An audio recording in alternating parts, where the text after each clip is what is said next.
going on, everybody? Welcome to Forbidden FM. This is the election special. What's going on, everybody?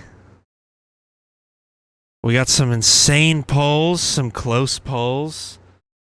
So many good polls. So good, in fact, that the only polls that have closed at 6 p.m. were like two different states. And it looks like they aren't really counting super fast, which is a little weird. David Challing can correct me if I'm not. Some of it could be a modest number of election day votes, but normally when you see also they're putting this dude to work come in like that, it's early votes. So correct me if I'm wrong. So what can you glean from this? So you just want to look at big population centers. Duval County, this is one of the swing counties. Although Florida used to be a very competitive state, you would say who's winning Duval County. Right. If you want to say who's winning the governor's race or who's winning Bush versus Gore, you go to Duval County. It's not so much as a competitive state anymore, but it is a competitive county, as you see right there, 50 to 49. So you go back in time and you look. It was 51-48, right? So you could argue, we need to get the final results. You could argue, if you want, Donald Trump's a little bit more competitive this time. If that result holds, we'll see how that plays out, right? This is his home state now, but we'll see. But it's early to look at that. But that's one of the things you look at. The other thing you'll look at is, we don't really have it yet, is here, the I-4 corridor, Tampa, St. Petersburg, Orlando, over to the beach, and you see it. And then, the Democrats, again, I don't have no expectation the Democrats are going to win Florida. But again, you will see, are Democrats turning out? Right, are Democrats turning out? There's there's been a lot of reporting about, does Harris lose a little tiny bit of the Jewish vote because of the Israel, unhappiness over Israel-Gaza and how she has talked about that in the White House. You'll see a little bit of that down here. It's more important when you get to suburban Philadelphia and out in the Detroit area as well. Did he just say Jewish people will have a problem? My expectation is that with her stance on Israel. We'll keep an eye on it. Sometimes you get surprised. What kind of anti-Semitic ass shit is that? Trying to divine a national view of based on Florida, which is that. As I recall, Governor DeSantis, who's a very conservative Republican governor, I think he won Miami-Dade when he ran for re-election. Is that not right? We can go. I think we can look. Do you have the governor's? I'm sorry. I shouldn't be. No, it's all right. If you want to look, there we go. Yeah. So that's the Rubio race. We got to come to governor. Yes, he's won, like, don't touch my motherfucking screen. He won.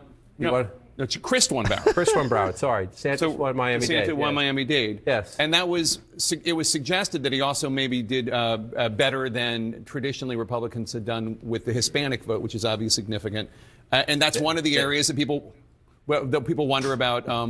The vulnerabilities that Harris might have in the absolutely. Although I would say in Florida you have the most complicated, diverse Hispanic vote than any state in America. It's just much more diverse than in other places, which what makes it more complicated and fascinating. But it has become. You're absolutely right that it has become, especially down here, more Republican. In other states, it was Obama won 2/3 of the Hispanic vote, and now it's become more of a fight in some of the other battlegrounds. But here, this is why one of the reasons Florida has become reliably red is because of the Republican success there. I would also argue it's because of weak Democratic candidates, but we'll save that conversation for another day. Damn! This is what we're worried about tonight. Indeed, David Challing has more exit polling from north of Florida in Georgia, the battleground that we're watching right now. David, how is the vote splitting among key groups? No, America has reach everywhere. Closed, Jake, we can look at some of America can reach so let's take a everywhere. Look at the African American vote in Georgia. It's making up 30% of the electorate. Bro cooked him when he said, "Yeah, Democrats used to win Florida, but they've been putting up some weak candidates." Shit, dog. That 86% number. Brutal. All right, we'll check in with that in a second. He's saying that the black vote in Georgia is 86%, even though there's like 1% reporting. I don't doubt that the percentage is high, but holy shit. Let's not give such definite numbers. I guess those are exit polls, so never mind. They're probably somewhat accurate. Trump already posted about Pennsylvania, which is pretty nuts. He said on Truth Social, a lot of talk about massive cheating in Philadelphia. Law enforcement coming. Oh my gosh.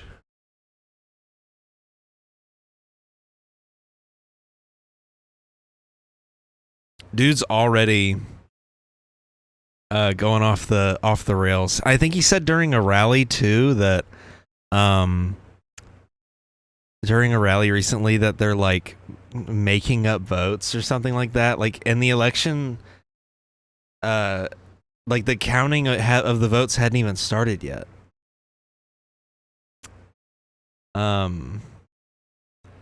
Oh, so here's my prediction map just to start off the night strong. Prediction map, here we are. This is what I predict for the country by the end of the count. Obviously, I'm not going to be right on everything, but that's my prediction. I could be way off.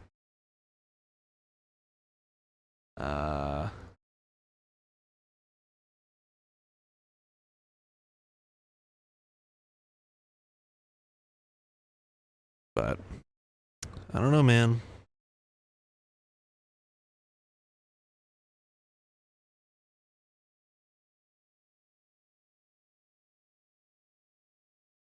Oh, they got Dana Bash on. Let's listen. Last Oh, I guess let's not listen. My thing broke. Oh. independents made up 28% of the Georgia vote, and now it is 30%. And, I was right, 31%. And it is a total flip. It's a complete flip. Donald Trump is doing so much better with independents than Kamala Harris, and Joe Biden kind of ran away with independents 4 years ago, and of course he won the state. Yeah, I'm trying to figure out why, what the reason is that there would be this dramatic flip of double digits in independents, and I am something you don't often hear in election coverage. It's something of a loss as to how you explain that independents would have gone so much more for liberal Chris Trump Wallace this is time not than something they I did expected for to ever Biden last see. time. Audie, hang on. We're going to go over to Jake for projection.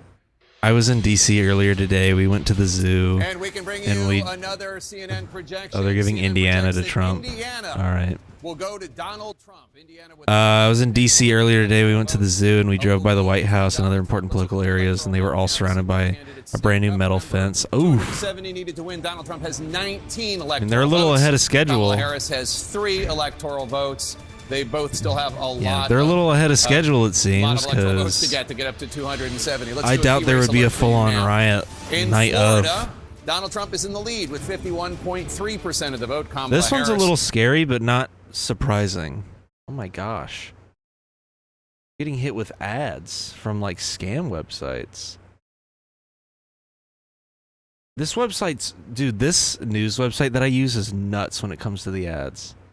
and 9 electoral votes. The Commonwealth of Virginia, Used to not be like slightly this. more competitive. Donald Trump in the lead right now with 58.7% of the vote. Kamala Harris has 40.6% of the vote. Yeah, That's I don't only think with there will be a handful of riot votes night in of, as but I right now. definitely About think 1,500 there could be another votes January as we stand 6th by on for January results 6th. From the crucial state of Georgia, we are counting down to the end of voting in the battleground state of North Carolina. This historic election night is just getting started. Stay with us. All right. Yeah, they brought in the Piss Carolina graphic. Yeah, I don't think she's winning Georgia. I could be way off base on that, but I don't think she's gonna win Georgia.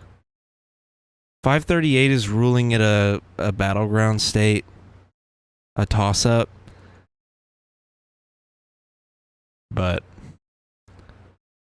I don't know. I don't see her winning Georgia.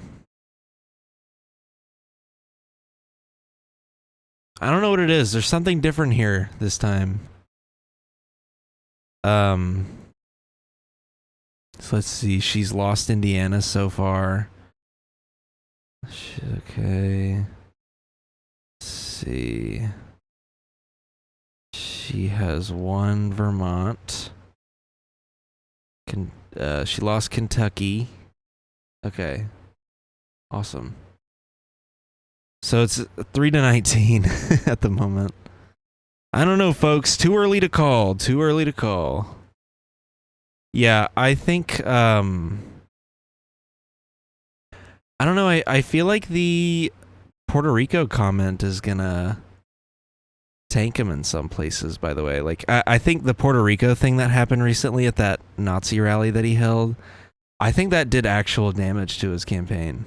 It If you're wondering what I'm talking about, is absolutely wild times. It really, really is. And, you know, there's a This is lot so going quiet. on. Like, I don't know if you guys know this, but there's literally a floating island of garbage in the middle of the ocean right now. Yeah. I think it's called Puerto Rico. Okay. All right. Okay. We're getting there. No, I don't know what his goal was during that. And then he also makes another joke saying that he carved watermelons with his black friend at a Halloween party. Like, dude, what was your joke? Like, what was your point? Folks, I'm going to be incredibly racist.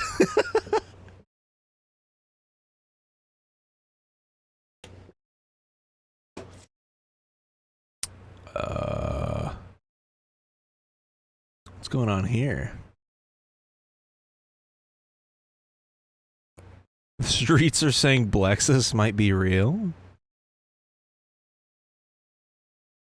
People actually think Texas would flip blue. Yeah, y'all are crazy. There's no way Texas would flip blue.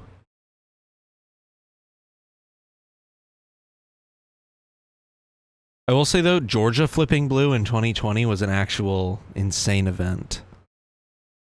Could have at least tried to be funny. Dude, I thought Tony was like a somewhat neutral, if not slightly right-leaning comedian. And I thought like, okay, like he's pretty tame on Kill Tony, like whatever. And then he said that shit at that rally and I was like, whoa, whoa, whoa. Like, since when does he say stuff like that? That was crazy to me.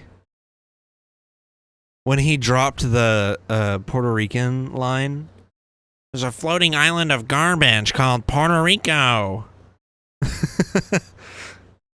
Like, Puerto Rico's not like Cuba. It's not like you can insult Cuba and then, you know, all the Cubans in Miami are like, you're right. Like, it's not like that. The Puerto Ricans in the mainland United States are not going to agree with you on that. And they have voting power, unlike Puerto Rico. I guess that's why he thought it was a safe topic. I think he thought that because Puerto Rico doesn't have much voting power in the election, that he thought he could get away with that, not realizing how many Puerto Ricans live in the mainland U.S. More Puerto Ricans, I believe, live here than in Puerto Rico.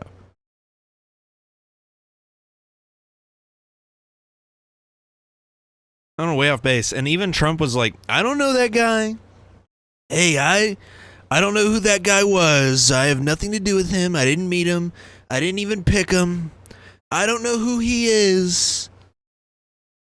It's like, okay, sure, dude. Bro definitely knew who he was. He just went on the Joe Rogan Experience. They're friends, as far as I'm aware. While we're waiting on more poll data, I want to show this this photo of Biden biting this, like playfully biting this kid dressed as a chicken, because it leads into the other insane Biden photos that have come out over the years. This one's crazy. Did they put like 80 candles on the cake actually? This one's hilarious as hell because the lens makes him look like a giant compared to Jimmy Carter and his wife. I don't even know the context of this one. I guess some kind of Easter event. This one's crazy. I don't know how I've never seen this photo before. And then there's this one. Let me in, Jack. This one's also nuts. I don't know what the context of this even is. Is this Aura? Dark Brandon Aura? This is the kind of photo they'll use in history textbooks when they write about Gaza. Oh my god. True though. That is the type of photo they use of people when they facilitate massacres like that.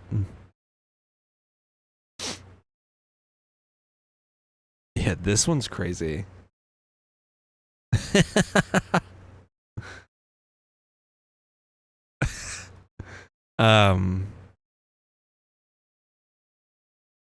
I think Harris has a legitimate chance of losing Michigan. I will say that. I don't think she will, but I think the likelihood of her doing that, of her losing Michigan, is quite high, only because of her stance on Gaza. Which is a completely understandable thing to be uncommitted about.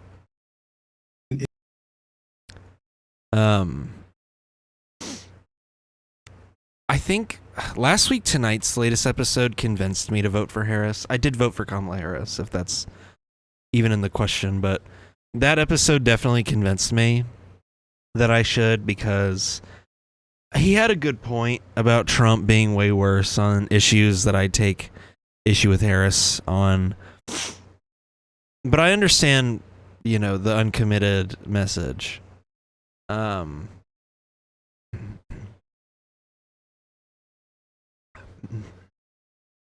Yeah, I think her performance in Michigan's not going to be great. I do want to talk about this poll. This poll's crazy. So the Seltzer polls are not Seltzer, but the Seltzer polls are very accurate. Very accurate, very often. It's a very reputable poll. And people were like, look, if it says +2 Trump, that's good news for Harris nationwide. It is +3 for Harris. In Iowa. That's an insane poll result.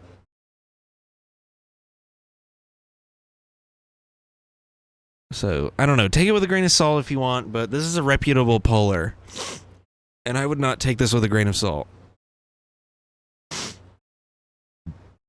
Ow.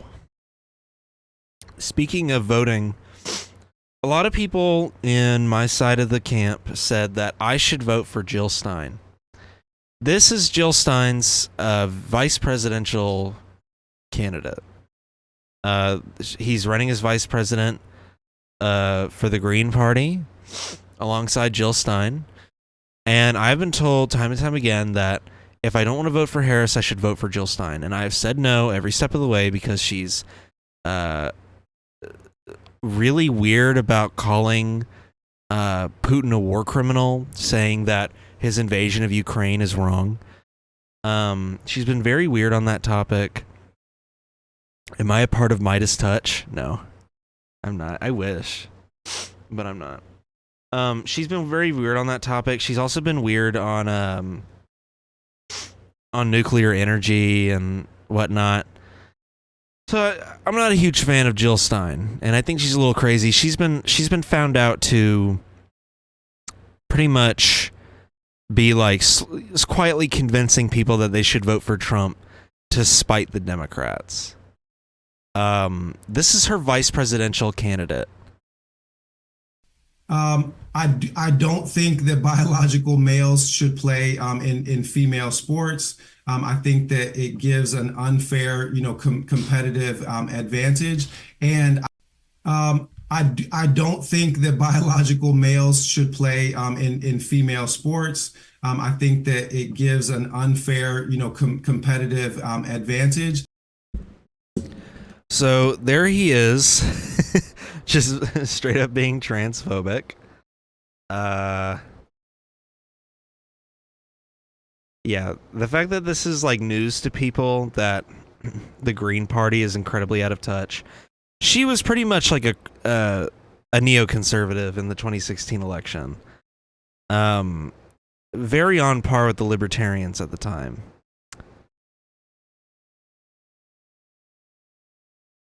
So I don't think anybody should be. Oh yeah, he also endorsed the 16-week abortion ban, and also made this transphobic comment.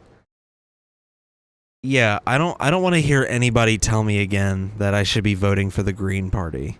Give me a better party option. De La Cruz would have been a better option than the Green Party. All right, let's check in on our polling data. It's been a few minutes. See what's going on. They are, and of course, we're just moments away from polls closing in a lot of these states in these final crucial minutes, really, in North Carolina, crucial minutes. Brianna, where you are in Charlotte, the people still have to vote, and we're starting to see some of these exit polls, concerns about the economy, the dissatisfaction that people have. What have voters been telling you?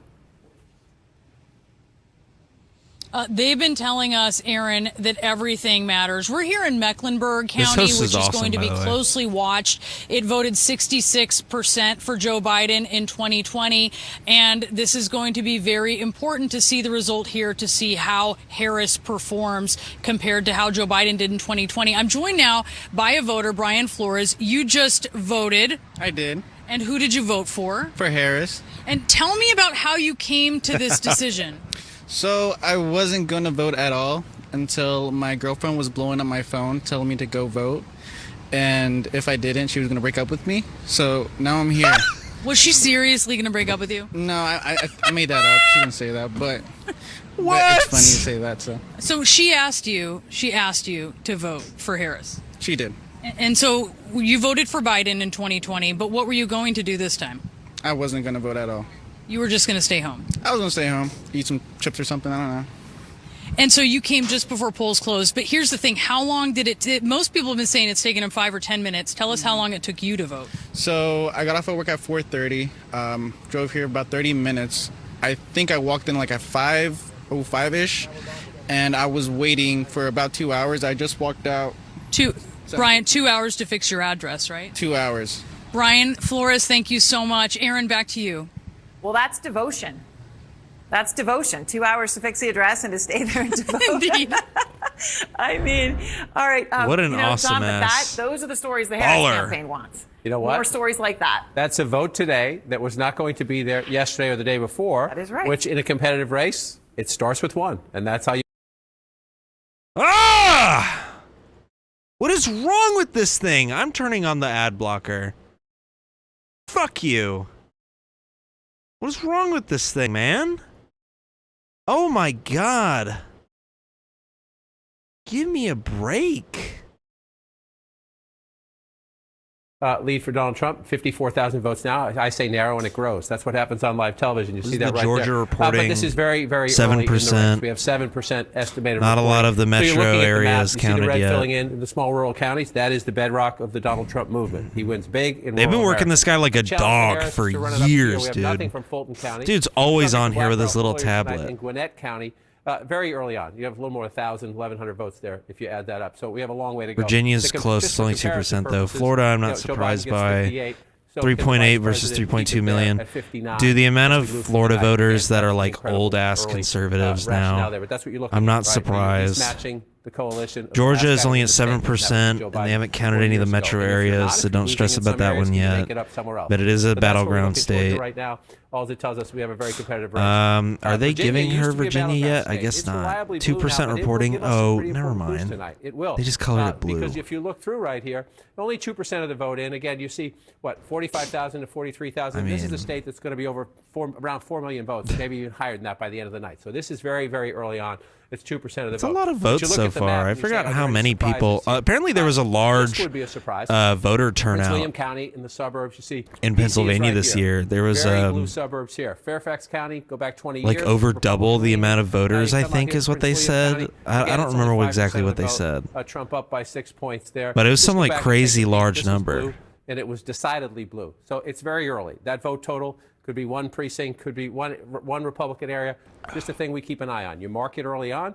Right now, that's where Biden did very well. At the moment, Trump. If Trump can improve in the suburbs and the exurbs, that's his path back to the White House. Man, it's at 5%. Why are you even like projecting? What else are we looking for here? Stand by for CNN projection. County. Richmond, Virginia is the capital. Suburbs beneath it to the south, suburbs around it to the north. Only 6% of the vote in. Harris getting 51%. Again, your test is match it up to Biden. He had 52. I should have worn my He wants Trump it to stay tie. where his number is. You say, oh, That would have it's a been point or so. hilarious. A point or I so own a doesn't matter. Trump Maybe tie, not in Virginia. apparently. She may It's still like, win it was the like my state. But parents if from she's the early underperforming Biden in the 2000s. suburbs, that would be They the own a warning sign. white This Trump is tie way with like a too big early. stain on it. Way too early to say that's the case. I pointed out. I should have just worn as it, we're gonna go but through you can't as tell we that go it's a through the Trump night tie unless as I we look say it out. it. When it comes to Virginia, So it'd here's just my be like a test here. white Again, silk this tie. is 2%. Those numbers, forget about them. We're going to get a long way to go there. Here's the number you want to look at. This was a 10-point race. 10-point race 4 years ago. They're closing that gap in It was not a Virginia. 10-point race in 2016. Right? It was still blue in both races. That's Obama. Sorry, I went all the way back to Obama. Now let's come to 2016. Run the clock. There we go. Oh, that's not going to work for me. There we go. It was a 6-point You race. went to the That wrong matters. race? That matters. Dude, I Virginia can't might still stay believe blue. Gary The Johnson question got is, that much is Donald Trump poll tighter in some the of blue these states? Because states. that means he'll be better. in I the forgot battleground about states. And that. that's what you Gary want. Johnson was Maybe such a take look. clown ass. Follow He the was left. polling at All right, 8% we're coming up with nationwide at another one critical round point. of poll close. One news reporter goes, what are you going to do about Aleppo? And he goes, what is Aleppo? Huh?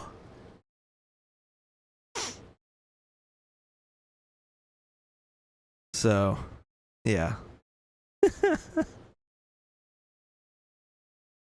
This website just said they don't have To annoying make a ads. projection in battleground Liars. North Carolina with its 16 electoral votes, or in Ohio with its 17 electoral votes. Let's take a look at the electoral map at this hour now that we've called a state for Donald Trump. Donald Trump has 23 electoral votes in the lead of Kamala Harris, who has 3 electoral votes.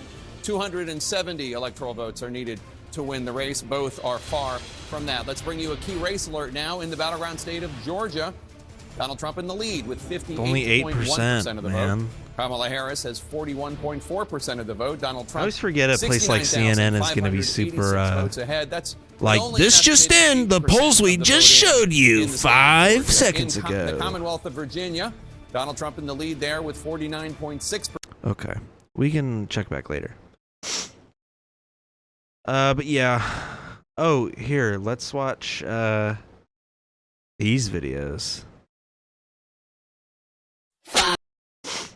Yeah, I don't need the audio on that one. On my way to cancel out my Trump-loving husband's vote in a swing state.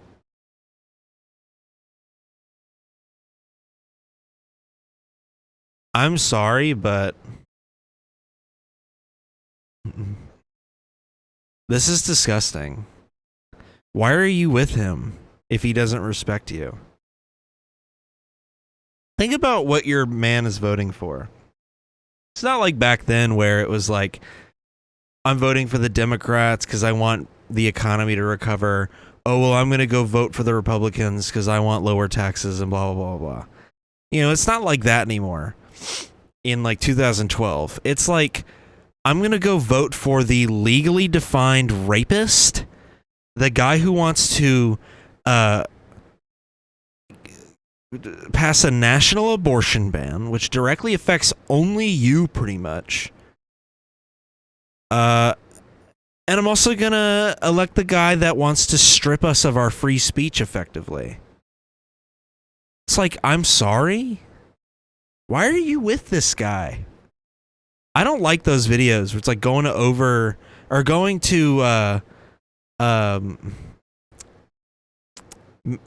cancel out my Trump-loving husband's vote. Ew.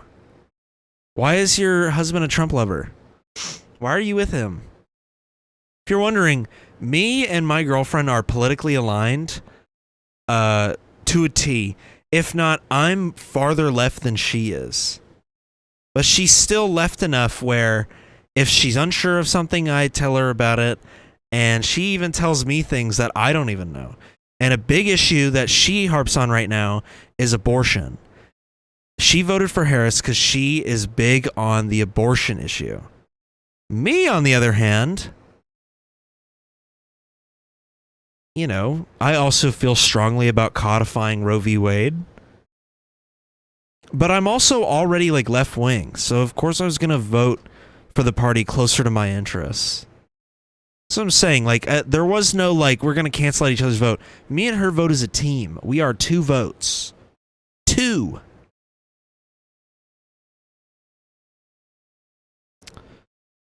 Oh. Anyways. Yeah.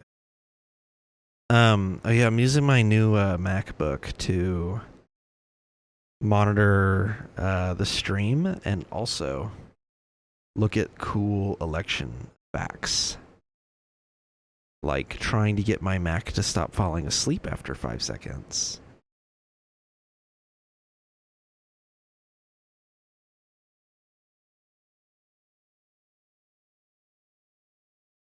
But yeah.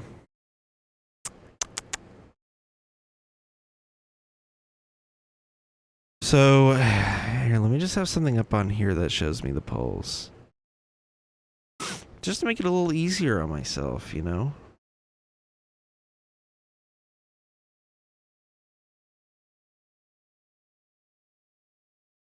They have a live section? Oh, does ABC have a live stream of the election? They do.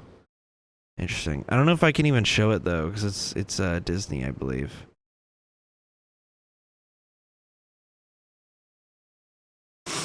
So I'll have that up while I'm doing all this.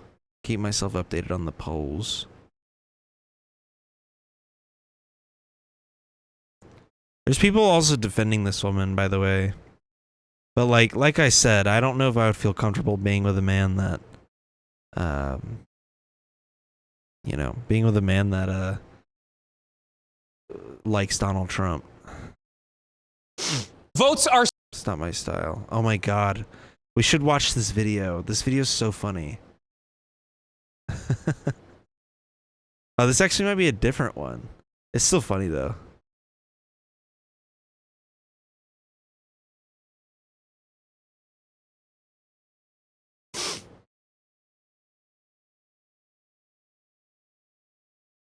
Votes are still pouring in, still being counted, but it's still a little too early to tell exactly which minority will be the scapegoat in this election. Low African-American turnout, obviously a popular excuse for Democrats, but they just don't have the data that they really need to be able to blame them, at least not yet. Looking to the Republican side, their next poll worker assaulted.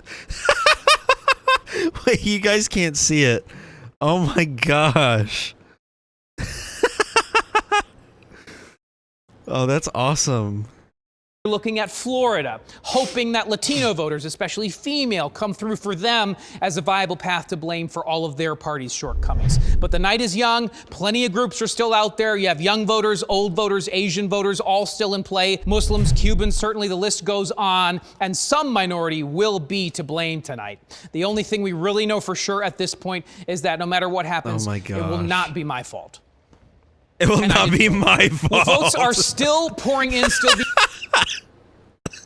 Oh my gosh. Oh, I love these election videos, man. They're so funny.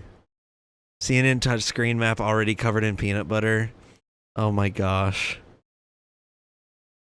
Dude, the photo they chose for Trump for that's crazy looking. Wait a minute. I'll show y'all in a second. New poll. Look at this. This is an Onion article.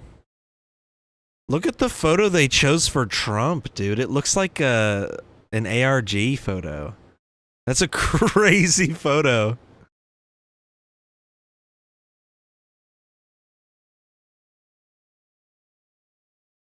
I don't understand what's even going on this ABC broadcast. Can you show me some poll data? Dang, dude.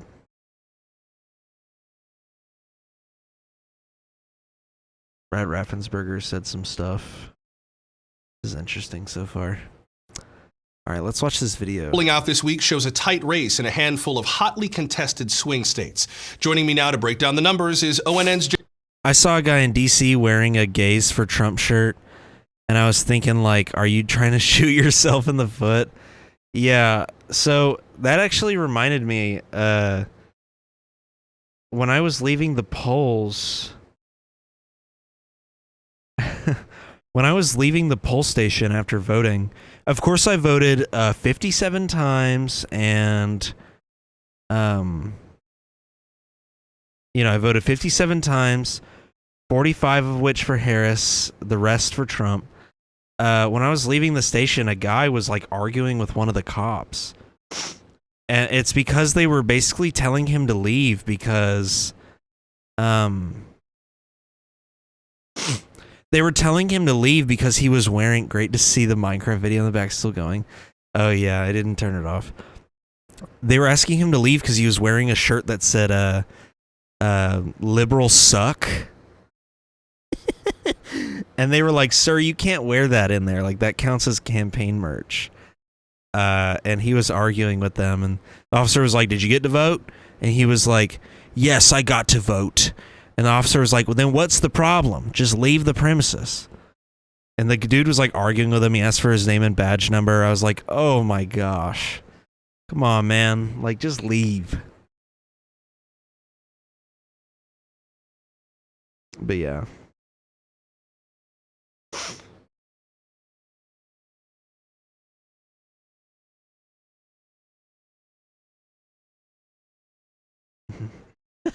I hit a Jill Stein voter with my car when I left the polls. Love that. Why is Trump in California trending?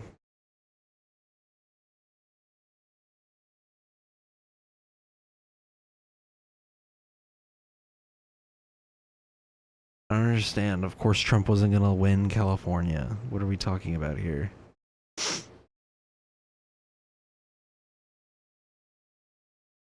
Libs are delusional sometimes. Jason Copeland at the Big Map. Thanks, Dwight. We're seeing some really interesting trends in a lot of key not libs, battleground states. Let's start with Pennsylvania with its coveted 19 electoral votes. And I want to focus for a moment on Erie County up here. This is a crucial swing county. It goes Trump in 2016, narrowly back to Biden in 2020. Now, I want to go in even further than that. This right here, this is Mill Creek Township, District 2. Polls are showing momentum toward Harris in areas like this. But to really understand what's going on, let's go even closer. Zoom in a little bit more. Right here, right here. This is...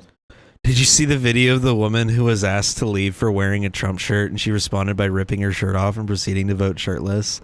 No, but that sounds awesome.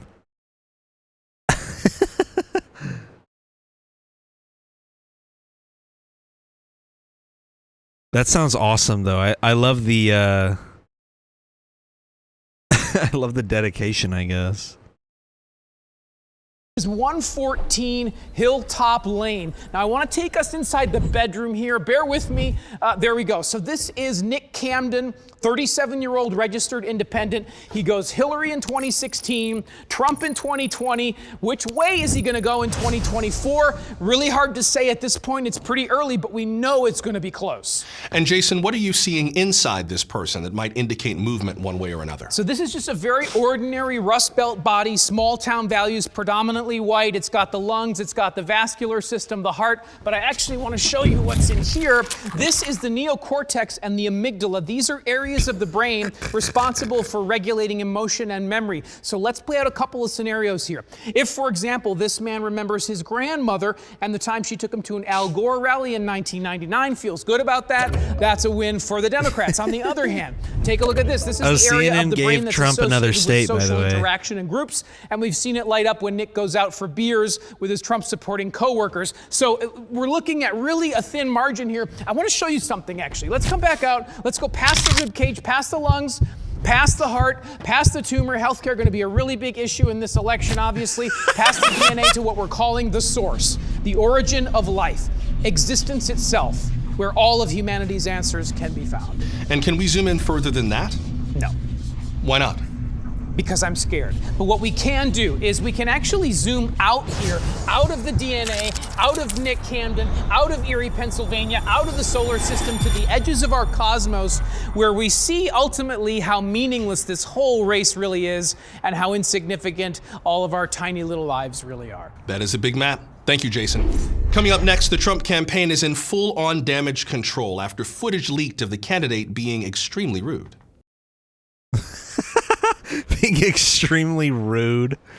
Oh, I love it. All right, let's see. What state did he just pick up?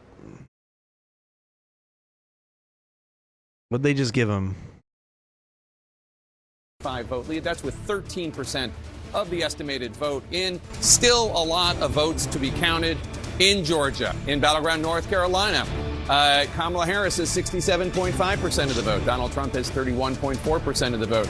Kamala Harris has 40,929 votes ahead of Donald Trump, but it's still very early. 2% of the estimated vote is in. Still a lot of votes to count. Yeah, why are we even reporting in the it? Commonwealth of Virginia, Kamala Harris has 58.2% of the vote. Donald Trump has 40.3% of the vote.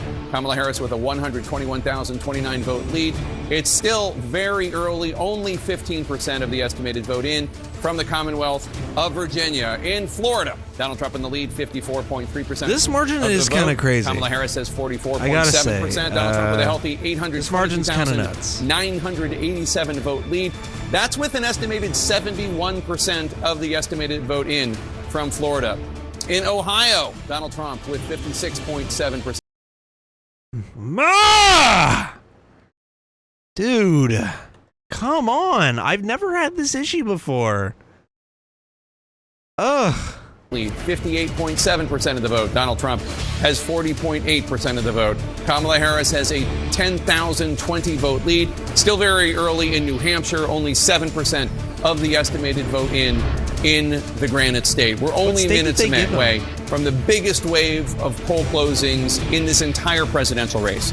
We are counting down to the top of the hour. That's 8 p.m. Eastern, when a total of 171 electoral votes are on the line. That's a huge chunk of the 270 needed to win. Voting is about to end in Alabama, Connecticut, Delaware, the District of Columbia, Florida, Illinois. Wait, they Maine, start counting the Florida Maryland, votes? Massachusetts. All right, Jake. They start counting the Florida votes before the polls are closed? I didn't know that. That's cool. Oklahoma, the key Commonwealth of Pennsylvania, Rhode Island. Dude, this is ridiculous. How am I supposed to get my news? I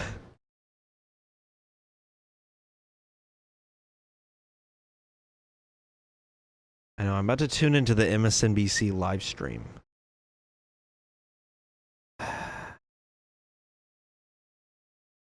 See. All right, let me see if I can find a workaround. Ay. Websites are going to be the death. Jake, right now, my colleague Jeff Zeleny has. Never mind. Okay. Let's see.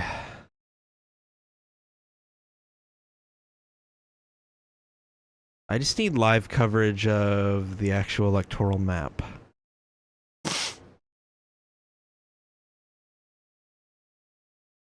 Woo! What? No way! What? There's no way they just called that. No. Hold the phone. Did they actually?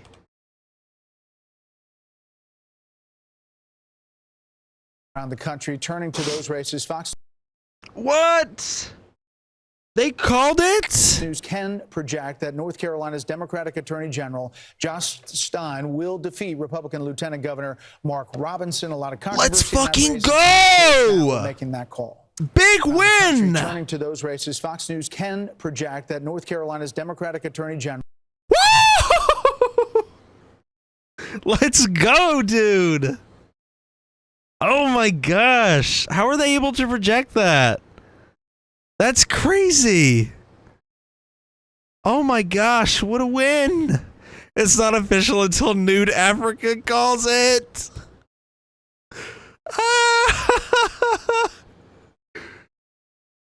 That's a crazy projection. This early? Wow.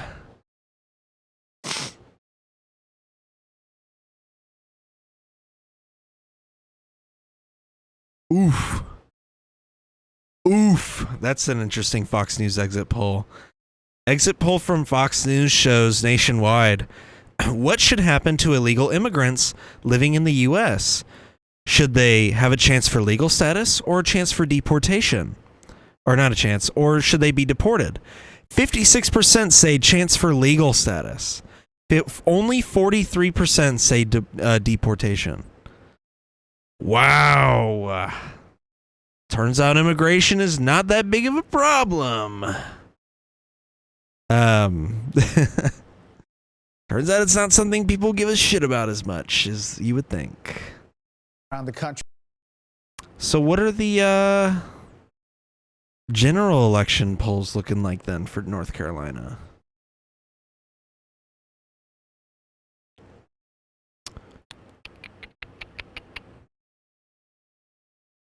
I need a news channel. Oh yeah, also Kamala Harris announced that she wants to legalize marijuana on a federal level. Kind of weird. I didn't know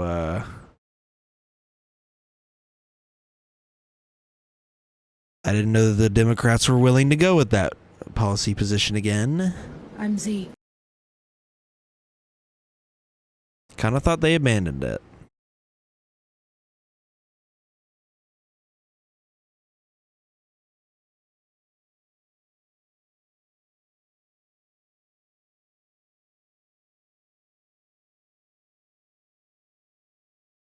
Let me grab something to eat before I wake up tomorrow and restaurants say whites only.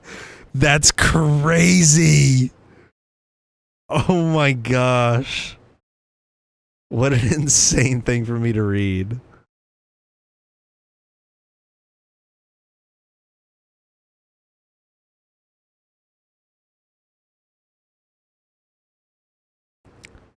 Yeah, I'm trying to look for more polling data.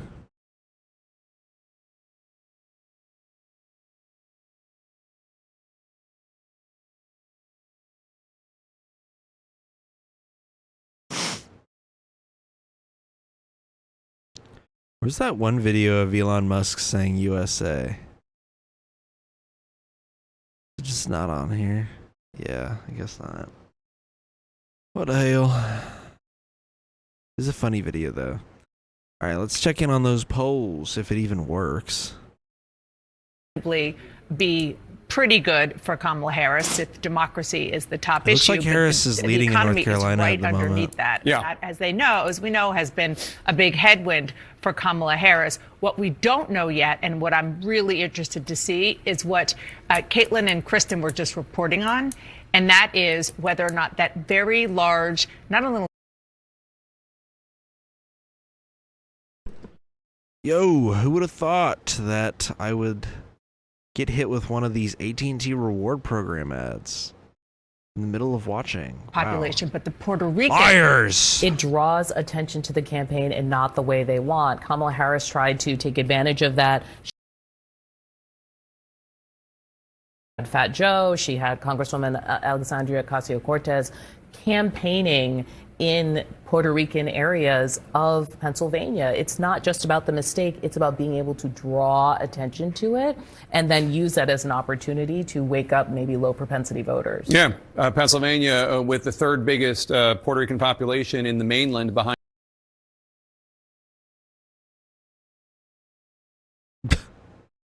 This is crazy. Anyway, at least I get like a good look at the North Carolina polling right now. 3% estimated vote. Harris is ahead. How are they able to project that he was going to win the race for governor?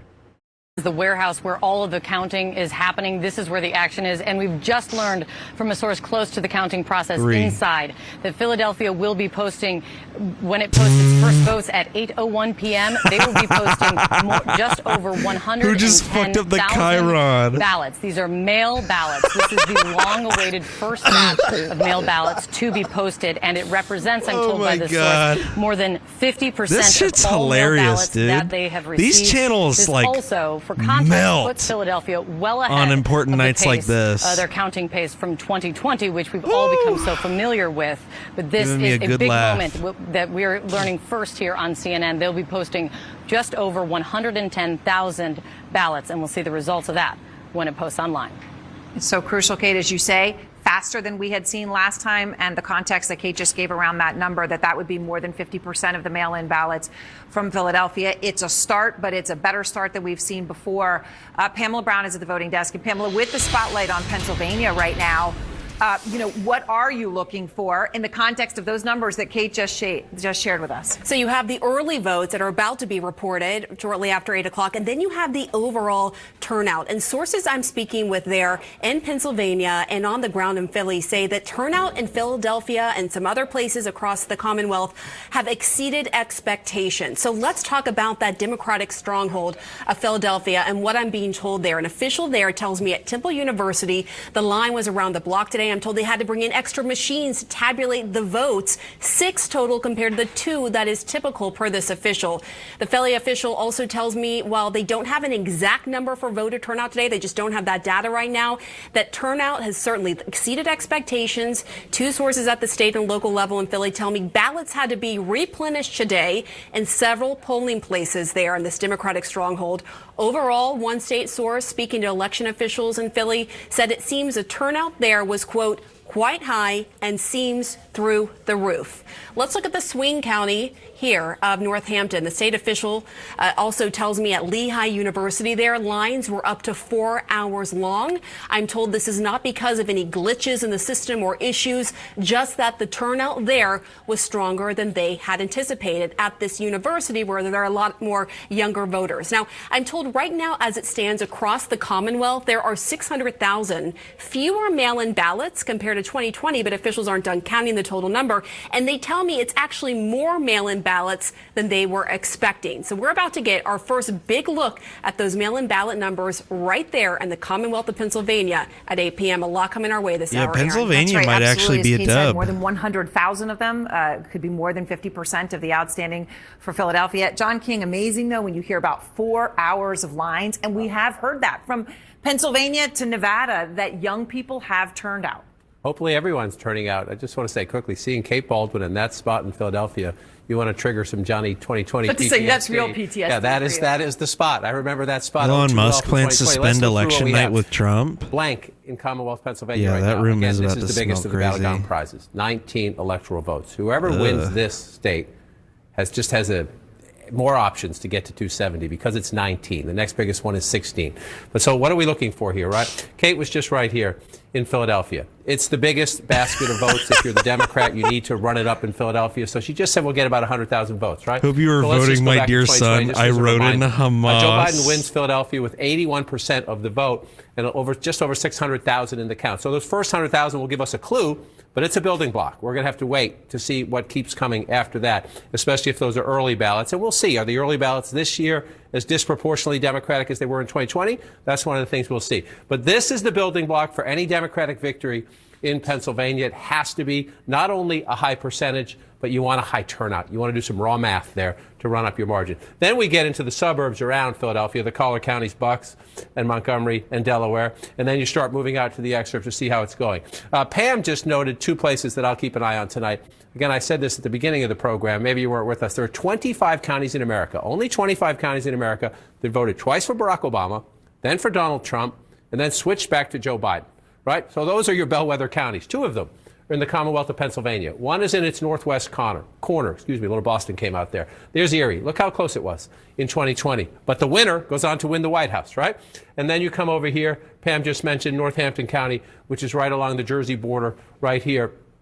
Been there a few times in this campaign, part of our All Over the Map project, a great group of voters there. And again, look how close it was in Northampton County. She mentioned long voting lines there. I talked to one of our voters earlier today by text who said she was confident that Harris could pull it out, but that's a bellwether there. That's Pennsylvania. Now let's come back to 2024 and see what we have on the map. At the moment, we told you this early on, the vice president is leading in battleground Ohio. Not much of a battleground anymore. This is a reliably red state. So just take this. It's 20% estimated reporting. You'd rather be ahead than behind. But remember, we told you some states you're going to see a lot of early votes first, and then you get election day voting. So always good to be ahead, but it's only 20%. And the expectation by the end of the night is Ohio turns back to red, but we want to look at the votes. To be fair to the former president, earlier tonight, I talked about Hamilton County, Indiana, a suburban county just north of Indianapolis where the vice president was leading when we were in the 50%. We're above 62% now. Still very competitive. Still could be a sign that she's competitive in Republican-leaning suburbs, but Donald Trump has taken the lead in Hamilton Looks County, like Rick Indiana, Scott's probably which, of course, gonna is a red state already in win his his electoral Senate map seat. column. Back in on the Commonwealth of Virginia, and then we'll move south. Again, if you're Harris, Joe Biden had a 10-point win here, right? If you want to recreate the 2020 map, you want the states to come out roughly like they did then. Only at 22%, but right now Trump's she's in the at ballpark for a 32, 10-point win. We'll keep an eye Harris on is that. at 3 if you so get that far. 10-point win there, the question is, can you carry it over? This has always been Democrats' frustration. How do we get Virginia, but we can't get North Carolina? Demographically, they're very similar. You could even say there are some more advantages for Democrats in the research triangle. Younger voters, more black voters. Right now, the vice president has the lead, but again, we are very early on in the state of North Carolina, 59%. Just want to go back and look for comparison. 126,000 Kellyanne votes. She Conway's on has the Fox lead. News Why do right we know we're going now? to be at this a while? It's going to take about 2.7, 2.8 million to win the state. So we have a long. Oh, the next polls close in like in like 3 minutes, dude. Or no, they just closed. Oh shoot. Oh man. Looks like they gave him Missouri. We'll give him that one. Missouri. Oklahoma. They gave Harris D.C. Wow, big shocker.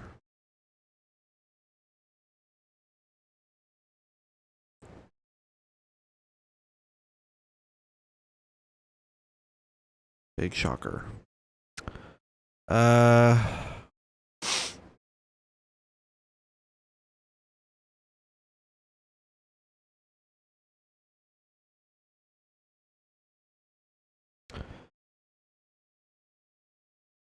Okay.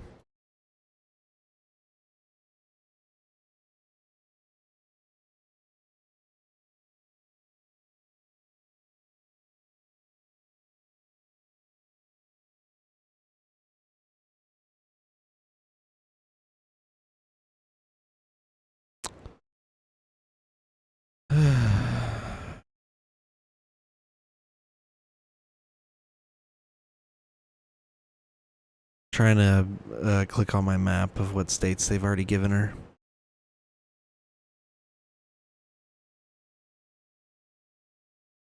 Not much. I have to look at the actual map that they're showing. Did they already project that she's going to win Maryland or something? I just want the actual map. Oh, there we go. I don't have to make my own. There we are. It's where they're projecting they will win currently. As well as what she's already won. She's won Massachusetts. Awesome.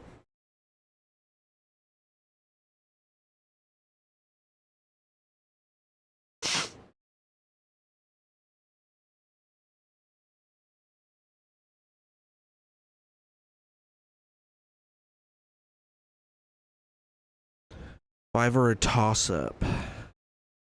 Currently, the Georgia race is not looking good for the Democrats, but of course, we're only 33% in. They've already called a few races at the moment, which is pretty nuts. Yeah, 538 is giving her 3 districts that don't even have votes counted yet.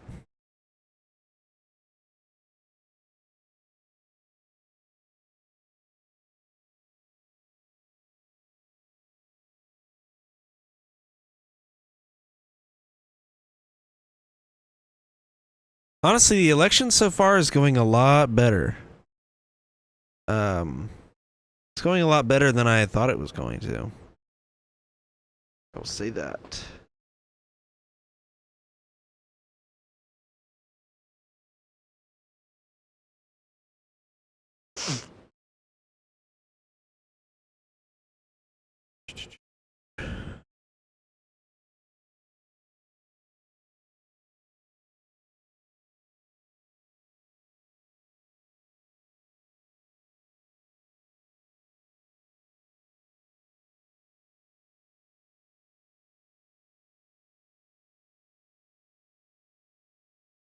She threw a Hail Mary with zeros on the clock. Yeah, this is what she tweeted out at 5 p.m. November 3rd.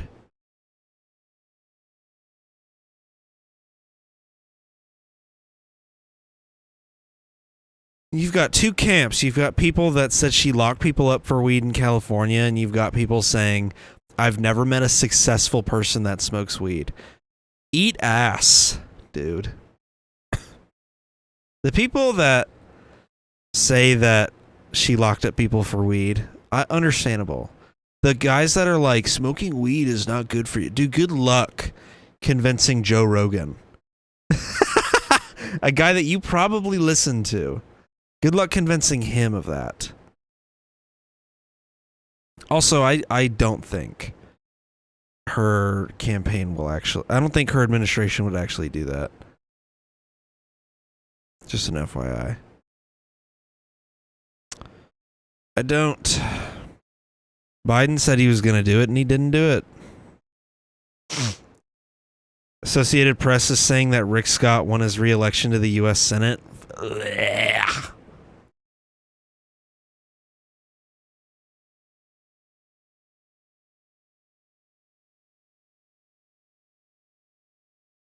Rick Scott is such a little cretin, dude.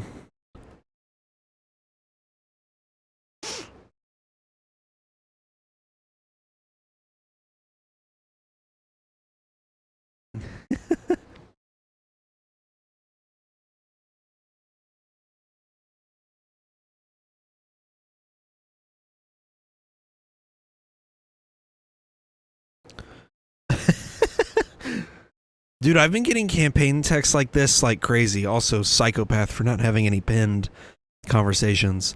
But like, I've been getting text after text after text. Here, let me go through a few of them.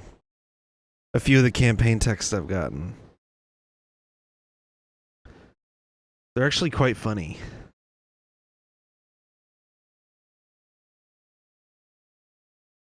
Let's see.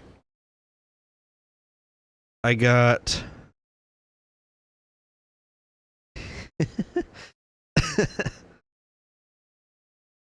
Oh, that one's like serious. I want like some of the crazy ones I've gotten. I get a lot of serious ones and a lot of pollsters. Then I get shit like... Fuck, where is it? They're buried so deep. I get them so much. I just spoke to President Trump in Duluth. I told him we are working hard in Georgia. But unfortunately, 68% of Republican voters still haven't voted. Please, you must vote. You must go vote early. It's quick and easy. The Democrats are outspending Republicans 6-1. That's not even... I don't even think that's true. I got one that just says, white dudes for Kamala Harris. Now is our time. Fight the racists and the haters by voting now. We are winning and must keep Georgia blue. Let me upload this file to my Google Drive so I can play it for you guys. Because they attached an MP4 that didn't load correctly. And I need you guys to see this. Also, apparently there's hella bomb threats going down at multiple polling stations. Here, let me pull up this this MP4. Should you cut off contact with family members just because they are voting for Donald Trump? Yes.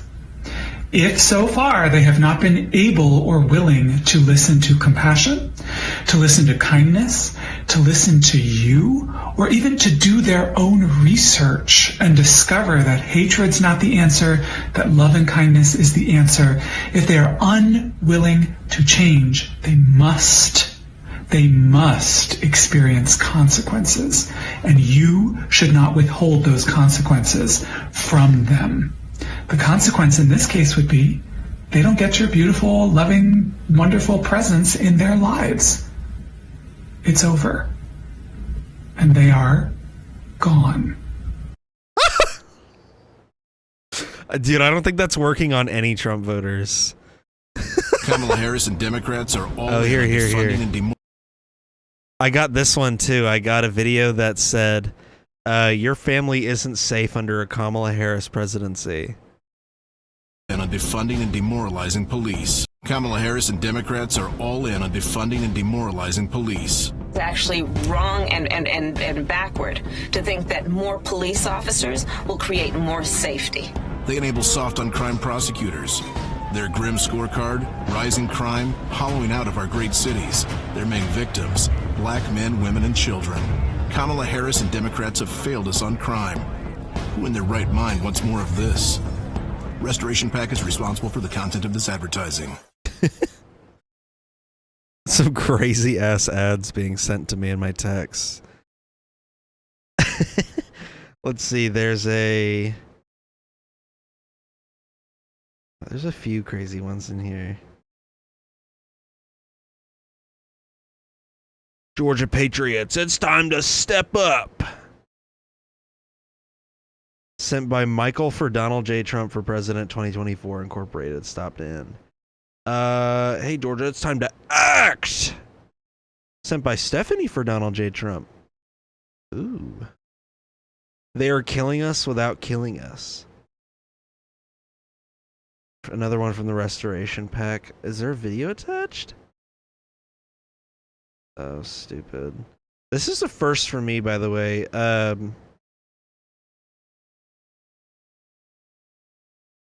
Oh, this is the one where they thought I wasn't registered to vote because they have the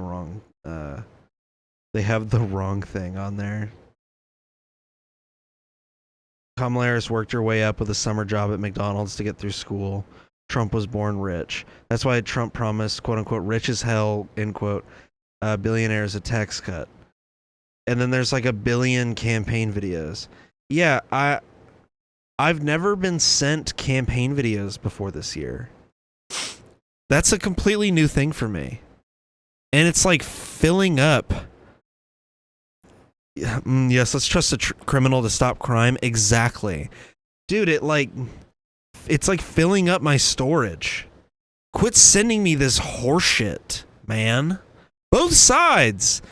I got a bunch of Kamala videos too on that McDonald's one. Stop. Quit sending me that garbage. And you know they're going to keep doing it in future elections because they're going to think it worked this time around. Oy.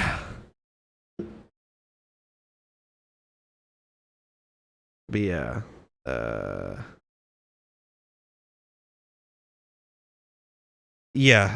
Donald Trump, someone who ran the White House like a drug den, like a mafia boss.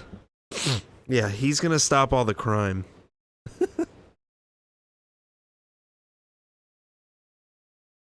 I just keep getting farther and farther away from the desk.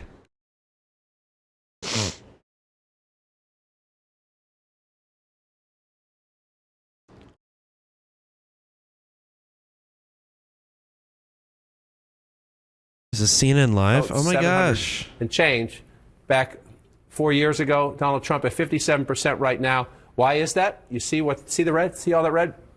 Those are the building blocks of the Trump coalition. I talked about the Democratic coalition. Urban areas, close in suburbs. Then you fight in the exurbs and farther out in the suburbs. Trump's base is all these small rural counties. I'll just pick one randomly, Wilcox County.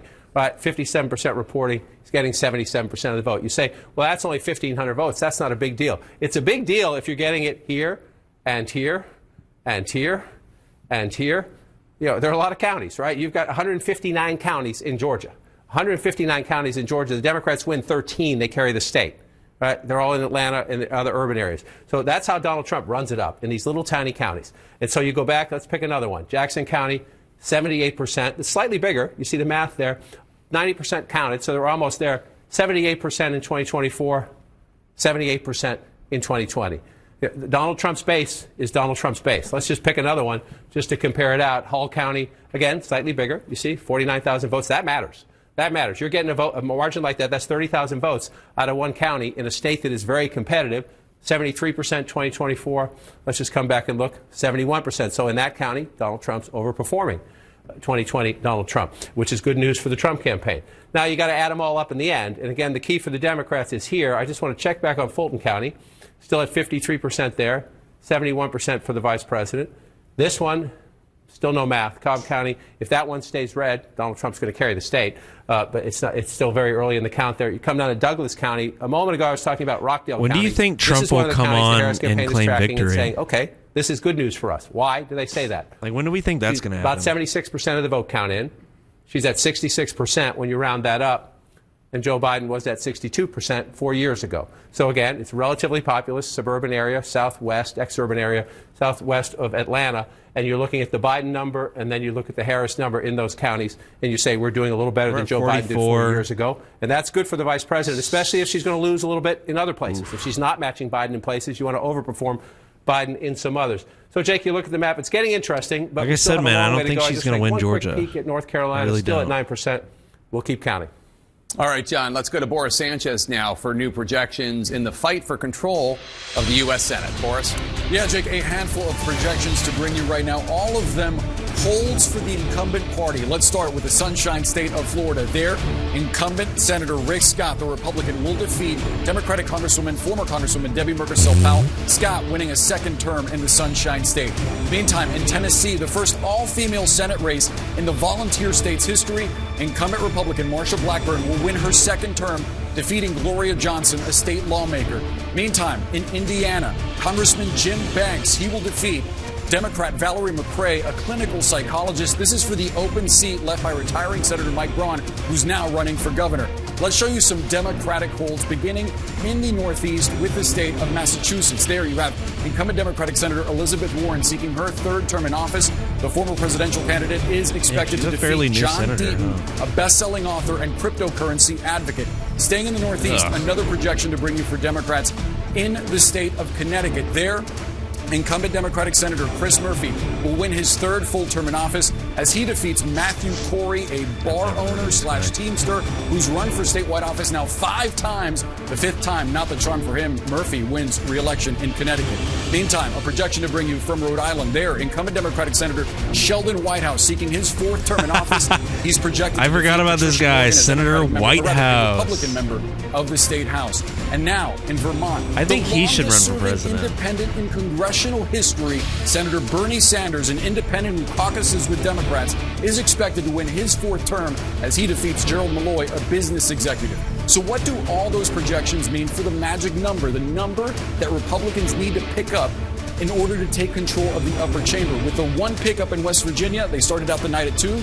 Now it's I know. at 4. Imagine if he became president. He'd be President Whitehouse. In 0 races, living in the White Democrats House. hold seats. Let's take a look at some key race alerts now and get you live updates, live results as they are coming into CNN. It seems unlikely that Tennessee will lose its title of #1 worst state for LGBTQ+. Oh, yeah. But right now, Democratic Congressman Colin Allred from the Dallas the area South has about a holds the 31,000 #1 vote title lead over for Republican incumbent We Ted Hate Cruz, Minorities. who's seeking his 3rd term in office. Of course, Democrats love to see this, but it is still early, and this could present one of the few opportunities. Tennessee is for, definitely one of the Democrats worst to pick ones. up a Republican seat. We just got an update now. His lead up to 14,000 votes with 18% of the vote in the Lone Star State. Let's get you an update from Pennsylvania. Here, incumbent Democratic Senator Bob Casey seeking his 4th term in office. I didn't even know Ted Cruz was already up for re-election. The CEO of one of the largest hedge funds in the world, former CEO, I should say, Dave McCormick.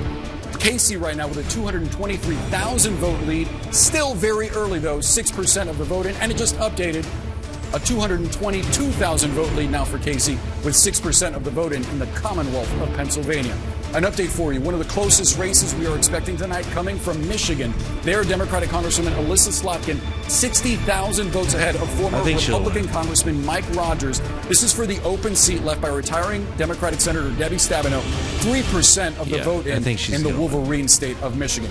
So, looking at the balance of power for the U.S. Senate, these are the raw numbers. That'd be fucking crazy. Democrats hold 32 seats, Republicans 42 with that one important pickup in West Virginia. Rooting for Tim Kaine. 26 seats remain up for grabs. Me when I'm voting in 2016, right now in the U.S. Senate. rooting for Tim Kaine. Control that chamber, Jake. All right, Boris, thanks so much. We're awaiting more votes in the crucial That's like a sentence that's never been spoken by North man. Carolina, and Pennsylvania. We're watching those very early votes from Michigan as well. We're also looking ahead to 9 p.m. Eastern when all voting is going to end in Michigan and another blue wall battleground state, Wisconsin.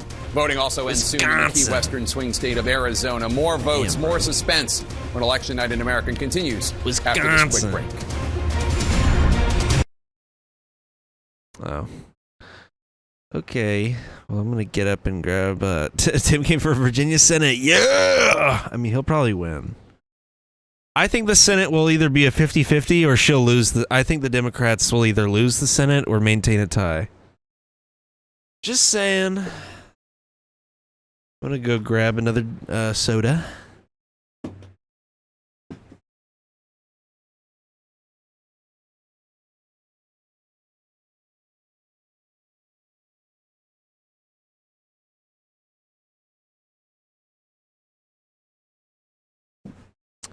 But yeah, I don't know. I think the Dems will maintain, like, a sliver of control over the Senate. Or they will lose it completely. Also,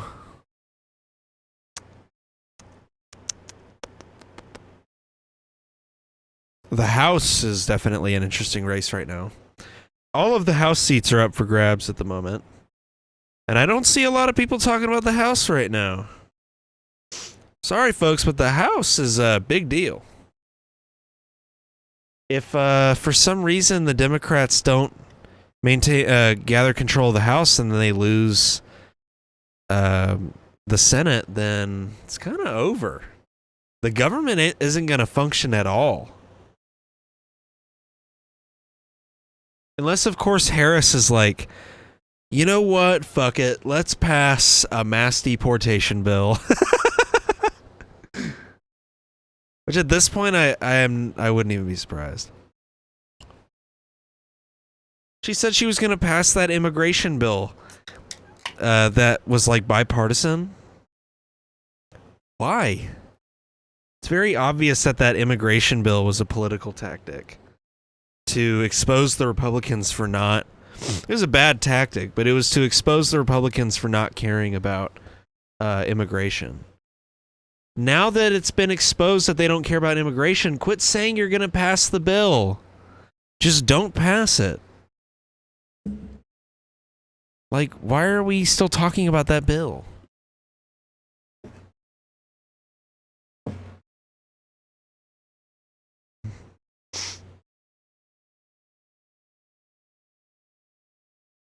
Also, it's looking like Ohio is going to be kind of close, surprisingly.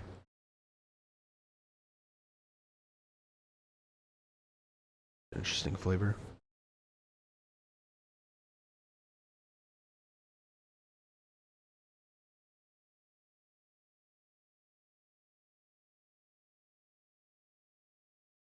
Anyways. Yeah, it looks like Ohio might. It is 8:21 p.m. in the East Coast, and we are getting deeper into this election. Let us take a key race alert right now. Pennsylvania, the Commonwealth of Pennsylvania, Kamala Harris in the lead there with 72% of the vote. 8% has 26.9% of the vote. Harris has early. a 240,000 plus vote lead. But it's early. Only 8% of the estimated vote has come in from Pennsylvania. In Michigan, Kamala Harris in the lead there with 61.1% of the vote. Donald Trump with 37.1% of the vote. Harris with a 58,000 plus vote lead. Still early there as well. Only 4% of the estimated vote has come in from Michigan. In battleground Georgia, Donald Trump in the lead with 55% of the vote. Kamala Harris with 44.4% of the vote. Donald Trump with a 275,000 plus vote lead. That's with almost half the vote in, 48% of the estimated vote in from battleground Georgia. In battleground North Carolina, Kamala Harris in the lead there with 52.1% of the vote. Donald Trump with 46.5% of the vote. Harris has a 36,000 plus vote lead. That's with only 11% of the estimated vote in from North Carolina. It is still very early in North Carolina. In the Commonwealth of Virginia, Harris in the lead there, 51% of the vote. Donald Trump has 47.2% of the vote. Lead. Harris with a 58,000 vote or so lead. That's with more than a third of the vote in from Commonwealth Virginia. 34% of the estimated vote. John King? Jake, starting to fill North in more of the Carolina's map, just kind of starting to slamming figure it, out but where it we doesn't go. look like a lot I want of to the caution votes everybody, have if you been look counted at the yet. map, as we start to fill in more, as we move at least to the Midwest, you have Kansas blue at the moment. very reliably red state. We'll count the votes, see Florida what happens. Amendment Remember, 3, after legalize dogs with the referendum marijuana. It looks there. like the Ohio amendment still blue. did not We expect more pass. votes come in. That will swing back. But again, that's why we count votes. If you look at just big picture at the moment, Donald Trump in an unusual position. We'll see if it holds up. At the moment, he's leading in the popular vote. He, of course, lost the popular vote in both 2016 and by a much larger margin, more than 7 million votes in 2020. At the moment, he's 2.5 million votes ahead in the popular That's so vote. sad. That's about 70% Legalizing of the national marijuana vote. in So we have a lot Florida. of counting So to many do people smoke tonight, weed in Florida. I don't and understand beyond. how that ballot measure So let's wander failed. through some of the battleground states. Let's start in the biggest battleground. Why is it even a all, ballot measure? Pennsylvania, 19. Just electoral fucking votes right there. legalize The it. vice president at the moment with a big healthy People lead. Guess what? interpret Pennsylvania's that not gonna question end that of way. should we legalize it She as wins a It's just too do you competitive a state. personally want So to why is it smoke? such a big lead? Because And a most lot of of the those votes people from right down don't. here But there in are a Philadelphia lot of and the people in Democratic Florida that suburbs. do But want to can smoke. still be instructive. Number one, So we're still at the same place, 87%, 17% there at 87%. We haven't moved in Philadelphia. She's ahead of where President Biden was 4 years ago, but that's a tiny percentage of votes, and they're early votes. So let's move up here. This is the most competitive of the three caller counties. It's Delaware, Montgomery, and Bucks. They work this guy like Bucks a has become dog. the most competitive. At the moment, the vice president is getting 66% if you round up in Bucks County, but again, it's 11%. If the vice president ends up above 60% in Bucks County at the end of the night, she's going to win the Commonwealth of Pennsylvania, but it is very, very early. Why do I say that? Because Joe Biden won it last time with just 52%. This is a very tough. There's a good, strong Trump base in Bucks County. So what you see at the moment is mostly early votes, but we watch and we see. Another place here is Montgomery County. Again, when I started doing this is where Ronald Reagan and George H.W. Bush won elections. No more. It's a Democratic stronghold now. But you see right now, it's very early on, 800 votes when you add that up. So we won't even bother with the comparison. And then you just pop down to Delaware County. Same issue, about 15% of the vote in. So we can take a look here. I was just here the other day in Delaware County, and you New see York it's Times overwhelmingly is Democratic, reporting but you do see some pockets they of Trump estimate support. the This is one of the places Electoral that's a key College test. will swing towards He's not going to Trump. win Delaware County. Can he improve his standing in the suburbs But the just a little popular bit? vote will That's swing Donald Trump's heavily big challenge. towards Improve Harris. your standing in the suburbs just a little bit. 15%. He's at 24% right now. If you go back 4 years ago, he was at 36%. So if he stays where he is, he's in trouble in Pennsylvania. But again, these are very, very, very early results. So we've been looking at this from the vice president's perspective. Let's come back to 2024 and look at it from the former president's perspective, and that is these red areas out here. So this is Butler County. This is where the rally was, where the assassination attempt was made on the former president's life. Very small smattering of votes right here, but this is Trump country. This is Trump country. 81% of the vote at the moment right now. You go back 4 years ago, 67%. So let's see. Let's see. It's very, very early. So it's not, I'm not making the comparison now. It's just one of the Trump places got we shot laid at, out right? markers and we look. Does Donald Trump match or exceed his 2020 performance in these smaller red rural counties? That is his building block. A lot of in the people Commonwealth told of me they Pennsylvania think Trump and will in win all of the Pennsylvania battlegrounds. He because runs it that's up where in the he was small rural almost areas, assassinated. and he goes from there. Let's move down. That's what a lot of people North have told Carolina. me. Jake, I'll take it back to you. I'll be back in a minute. And, That's right. I have the projection now. CNN has a projection. I don't believe that. And CNN can project that South Carolina will go to Donald Trump. South Carolina, Big surprise! as expected, to the Republican with 9 electoral votes. Let's take a look at how that affects the electoral Who's even map. surprised? Trump in the lead with 99 electoral votes. Kamala Harris has 27 electoral votes. There are 270 electoral votes needed to win. Neither of them are particularly close, though obviously Donald Trump in the lead. John? And Jake, as you come back, you just mentioned the Electoral Council. Let me just wander over here. It's very early in the night. I just want to wander over for a minute. These are the ones, the states we have projected and called. And you see, as Jake just noted, 99 for Trump, 27 for the vice president. We're very early. It takes 270 to win. The thing you look at when you look at this map is, are there any surprises? And the answer as of now is no. That the states that are red are states that Trump has won consistently in the Republican states, and the states that are blue are Democratic states. So we have no surprises on the map at the moment because those states, none of those states are considered battleground states. But you always watch on election night. Every now and then you get a surprise. At the moment, the map is filling in as expected as we await for the states that tend to be the swing states and the battleground states. Just one point I want to note as we look big picture. Last time we were here, just a few minutes ago, Ohio was blue. Ohio has turned red now. Donald Trump with a very narrow lead, but it's the trend as the election day votes start to come in. States that are reliably one color or the other, one party or the other, tend to go back to their DNA. Trump now narrowly ahead in Ohio. We'll keep an eye on that as we do it. So let's look at the battleground states that will matter most. If that map fills in over there, who can get to 270? Georgia is one of the big pieces of the puzzle. And again, in a state decided by 11,779 votes, I believe. State to look at 4 right years now. ago, Donald Trump ahead by more than 300,000 votes, or about half the count. Half the count is good, but there's still a long way to go. Just want to check. This is where the Democrats have to run it up. Remember, Cobb County, last time we checked, Trump was winning. Harris is now winning with 57% of the vote. 57% of the count in. She's got 57% of the vote. You move over. That's around where Biden was 4 years ago, a little tiny bit above. That's what she wants to do. You come over to DeKalb County. Biden was at 83. The vice president is at 75. Very early in the count there. Keep an eye on that. She'd have to make that. That would be a big. That would be, if she's underperforming Biden there, that would be a big deal. Still projecting that. Just want to show you the myself. Trump base. I'm going to just pick one randomly. Wilcox County. I did that one before, so let's pick another one. Pulaski County, right above it. 95% of the vote in. 70% for Donald Trump. Not a lot of votes, but this is what he does in rural America. 69% 4 years ago. So a little bit. 100 votes here, 100 votes there can matter as you're trying to win a battleground state. We'll see how that one plays out. Let's just pop up to North Carolina and see again 51% to 48% if you round that up. This is an incredibly competitive state. And again, I just want to check in on how Trump is doing in these small rural counties. 80% of the vote in Macon County. He's got 68% when you round up. You come back here. 68%, he's running a tiny bit behind, but that's about equal to where he was before. So you're looking right now, battleground North Carolina, battleground Georgia, battleground Pennsylvania. Come back to 2024. Some votes coming in slowly in battleground Michigan as well. As we continue to count and go, just checking to see if anything else is changing up. Let's take a quick look at Michigan before we have to go here. 59%, but look at all the votes are here. Let's check here. This is Kent County, a key suburban area. If Trump can hold on to this one, he'll win Michigan, but we're very, very early in the count, Jake. All right, John. Well, polls are about to close in deep red Arkansas, where 6 electoral votes are at stake. And CNN can project that Donald Trump will win the state of Arkansas as expected. Donald Trump will take home Arkansas 6 electoral votes. Let's take a look at the electoral map count now. Donald Trump in the lead with 105 electoral votes. Kamala Harris has 27. Isn't it so sad that we can so confidently project that people will be needed to win? Let's take a look at where there are Democrats states right that have now, not you have to been like projected really yet. wait In the a Commonwealth while. of Pennsylvania, Kamala Harris Because you really has don't know. 71.2% of the vote. Donald Trump has 27.8% of the vote. Harris with a 238,000 plus vote lead, but it's early. Only 8% of the estimated vote is in from Pennsylvania. In battleground Michigan, Kamala Harris has 57.6% of the vote. Donald Trump has 40.5% of the vote. Harris with a 50,000 plus vote lead.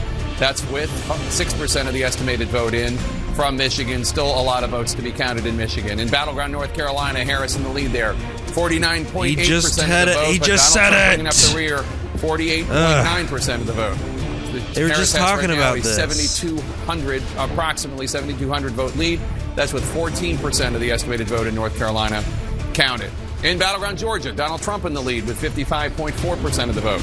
Kamala Harris bringing up the rear with 44% of the vote. Donald Trump with a healthy 322,000 plus vote lead. That's with more than half of the vote counted in Georgia. 53% of the estimated vote in Georgia counted. In the Commonwealth of Virginia, Kamala Harris in the lead with 50% of the vote. Donald Trump with 48.2% of the vote. Harris with a 30,000 plus vote lead. That's with more than a third, 39% of the estimated vote in from Virginia counted. In the state of New Hampshire, Kamala Harris in the lead, 54.1% of the vote. Donald Trump with 45.3% of the vote. Harris with a 13,000 plus vote lead. That's with an estimated 18% of the estimated vote out of New Hampshire. Okay. What is the CNN? Ohio's an interesting state to look at right now. There's a lot of toss-up races at the moment. Like, the...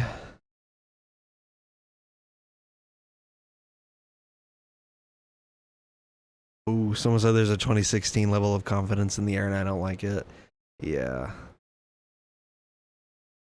I'm nervous. I'm really nervous.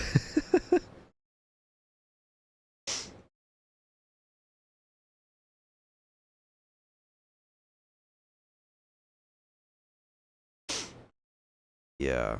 So let's look at my map. My prediction map.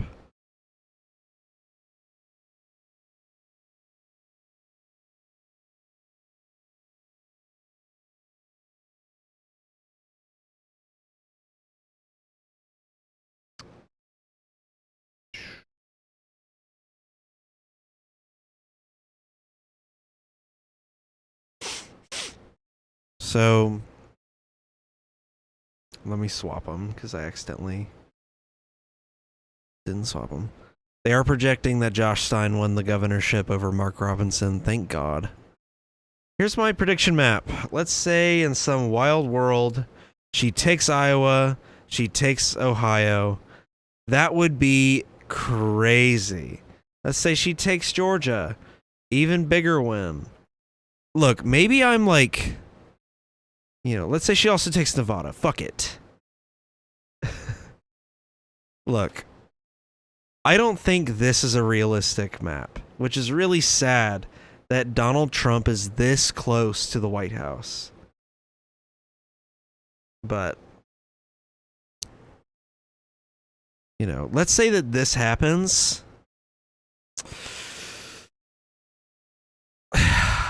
What should I do?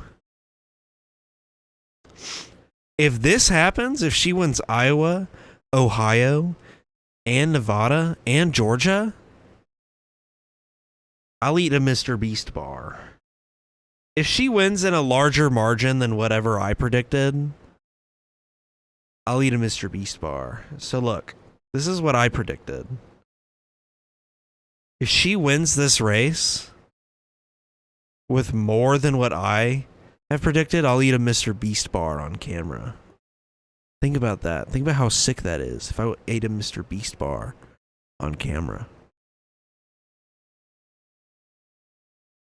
Percent of the vote, right? This is how he does it. Bacon it's 4,000 County votes to 600 votes. In a state this big, you say, oh, that's not such a big deal. When you do it in county after county after county, that adds up. So just go back and take a look. 86%. So Donald Trump is at least matching his performance in most of these rural counties of 4 years ago when Georgia was incredibly close. So if he matches in the rural areas, all he has to do is improve a little smidgen in the suburbs or in the urban areas, and you're more competitive in the state. So let's just check the suburbs around Atlanta, because this is where, if Trump is performing in the rural areas, as it looks like he is, turning I've seen out his so many base, Harris then the signs race will in be settled here suburbs by the margins of Atlanta. in the suburbs. I don't know, Only man. 16% of the vote in, so let's Eat be careful. Lunchley instead? 60% for Vice President Harris. Or again, more important almost is, can Trump move his numbers up? 39% in the suburbs right now. Gwinnett County suburbs, it was 40%. So at the moment in this one suburb, he's got some work to do to see if he can do it. Lunchley has mold in it, apparently, allegedly. Atlanta, 83%. A lot of Lunchleys have mold in them, allegedly. 4 years ago, and I think I would rather eat a Mr. Beast bar. I actually did get a Mr. Beast bar once from Zaxby's. I went to Zaxby's and they gave me a free Mr. Beast bar. And I... stronghold. This was critical to Biden coming back in Georgia as they counted the votes in 2020. Trump had an early lead. I went on into the day after and the day after. I got a Mr. Beast bar from a Zaxby's meal once. I put it in the fridge. I was going to eat it like the next day. 76% right there. And I go to take it out. 2020. And I open it up. It's already moldy. I was like, what? Here we go in Georgia again. Did they just not put any preservatives in that shit? My sister got one when trick-or-treating. Oh my God. If I got a Mr. Beast bar while trick-or-treating, so be careful about I would willingly let my head get run over by a semi-truck. Campaigns focus on Grand Rapids and the Hell no. used to be a reliably Republican area. Trump at the my moment, ass would but not again, want a under Mr. Beast bar. Right there. Sorry, Trump at the moment, but here's what you're running against, right? So when I was in high school, I trick-or-treated until I graduated high school. With 48% in a state. Mr. Beast bar became a thing, I think, like the year after that. It was the biggest No. lead Biden had in any of the battlegrounds 4 years ago. But if you're To gonna be this day, I don't think Donald I've Trump, ever if you'd eaten a like to turn Mr. this Beast red, bar. If you can't turn it red, you would at least I can't say I have. Maybe I'll do like a Mr. Beast Beast bar tier list Come back to today's map here. on the Just on the podcast. texting, I was gonna say on the Buy phone, every texting, type of it's the same Mr. Beast thing. bar, With a key Democrat try in it, Michigan and then who said they're a little rate it nervous on a tier about list. here, not Monroe Let's see if County, any of them Wayne get County. to Said S they're a little nervous tier. about Wayne I'm not County. a big Things turned out sweet like chocolate Democrats fan. might be down a little bit in Wayne I like County. dark That would be a chocolate. problem. The So maybe African-American the vote in dark Detroit, chocolates will win me student over. vote, Wayne State, Maybe it'll all places have like that, mold in it. absolutely I'm critical gonna to have to Democratic like coalition. So we'll examine the Again, bars. Wayne County is always late to report, so it's going to be a while. We'll see if that's Yeah, true. she Those wins fears this are election, I'll do a Democrats, Mr. maybe Beast turnout is bar down a little tier bit. list. If it is, Even better than if eating it a is, Beast bar. Then the vice president has to make it up here. Oakland County, again, 20 years ago, a Republican suburb, 58% right now. We're just approaching 40%. 58%. Remember, Joe Biden carried Michigan 4 years ago to 56%. That would help. If you're above Biden, maybe you get a little math to make up if you're losing a little bit in the city. We'll see if that plays out as we thought. And I just want to pop down to bring this issue on the table as well. Washtenaw County, absolutely critical. Young voters were critical to the Biden coalition in 2020, even more critical. Kamala Harris when picked up Governor Whitmer won Illinois, re-election in 2022. according to Associated Michigan Press. Democrats made gains in the legislature. Washtenaw County is the home of Ann Arbor. It is the home of the University of Michigan. The old recipe was okay, but the new recipe is god-awful, and it's the one that molds. Do a tier list of all of Trump's failed products. I think that'd be too expensive for me. Could she heal that wound? I'd have to wait like 3 paychecks to do that. At the moment, 22%, so we have a long way to go. 60% for the vice president there right now. I don't know. 72% for the president of the United States. If that number stays that way, that's a problem. That's a problem. If 73%, if you round that up in Washtenaw County, 61% or 60% actually, you can't round that up quite yet. So that's something to keep an eye on as we go forward. And I just want to come out just the other day. I was also here. Michigan State is in Lansing in Ingham County. And again, you're trying to get students to turn out. Was at a Trump phone bank here. Mostly young men, college students, young men there. 50% for the vice president right there. You come back in time. And 65% for the president of the United States. So as we go through battleground Michigan, it's early. Just rank them based on concept. Don't support them with your hard-earned check. Oh, true. Yeah, I guess I don't have to buy it. That would be Ingham County and Washtenaw County. That is true. She's trailing the president, so she needs to. If you want to get your map in Michigan. Well, Trump Steaks is S tier. All right. I love the ambition of a guy trying to create Trump Steaks and cooking them so awfully. Could this dude not hire anybody competent over his entire career? Kamala Harris has 27 electoral votes. Obviously, that's the trend with Trump's products.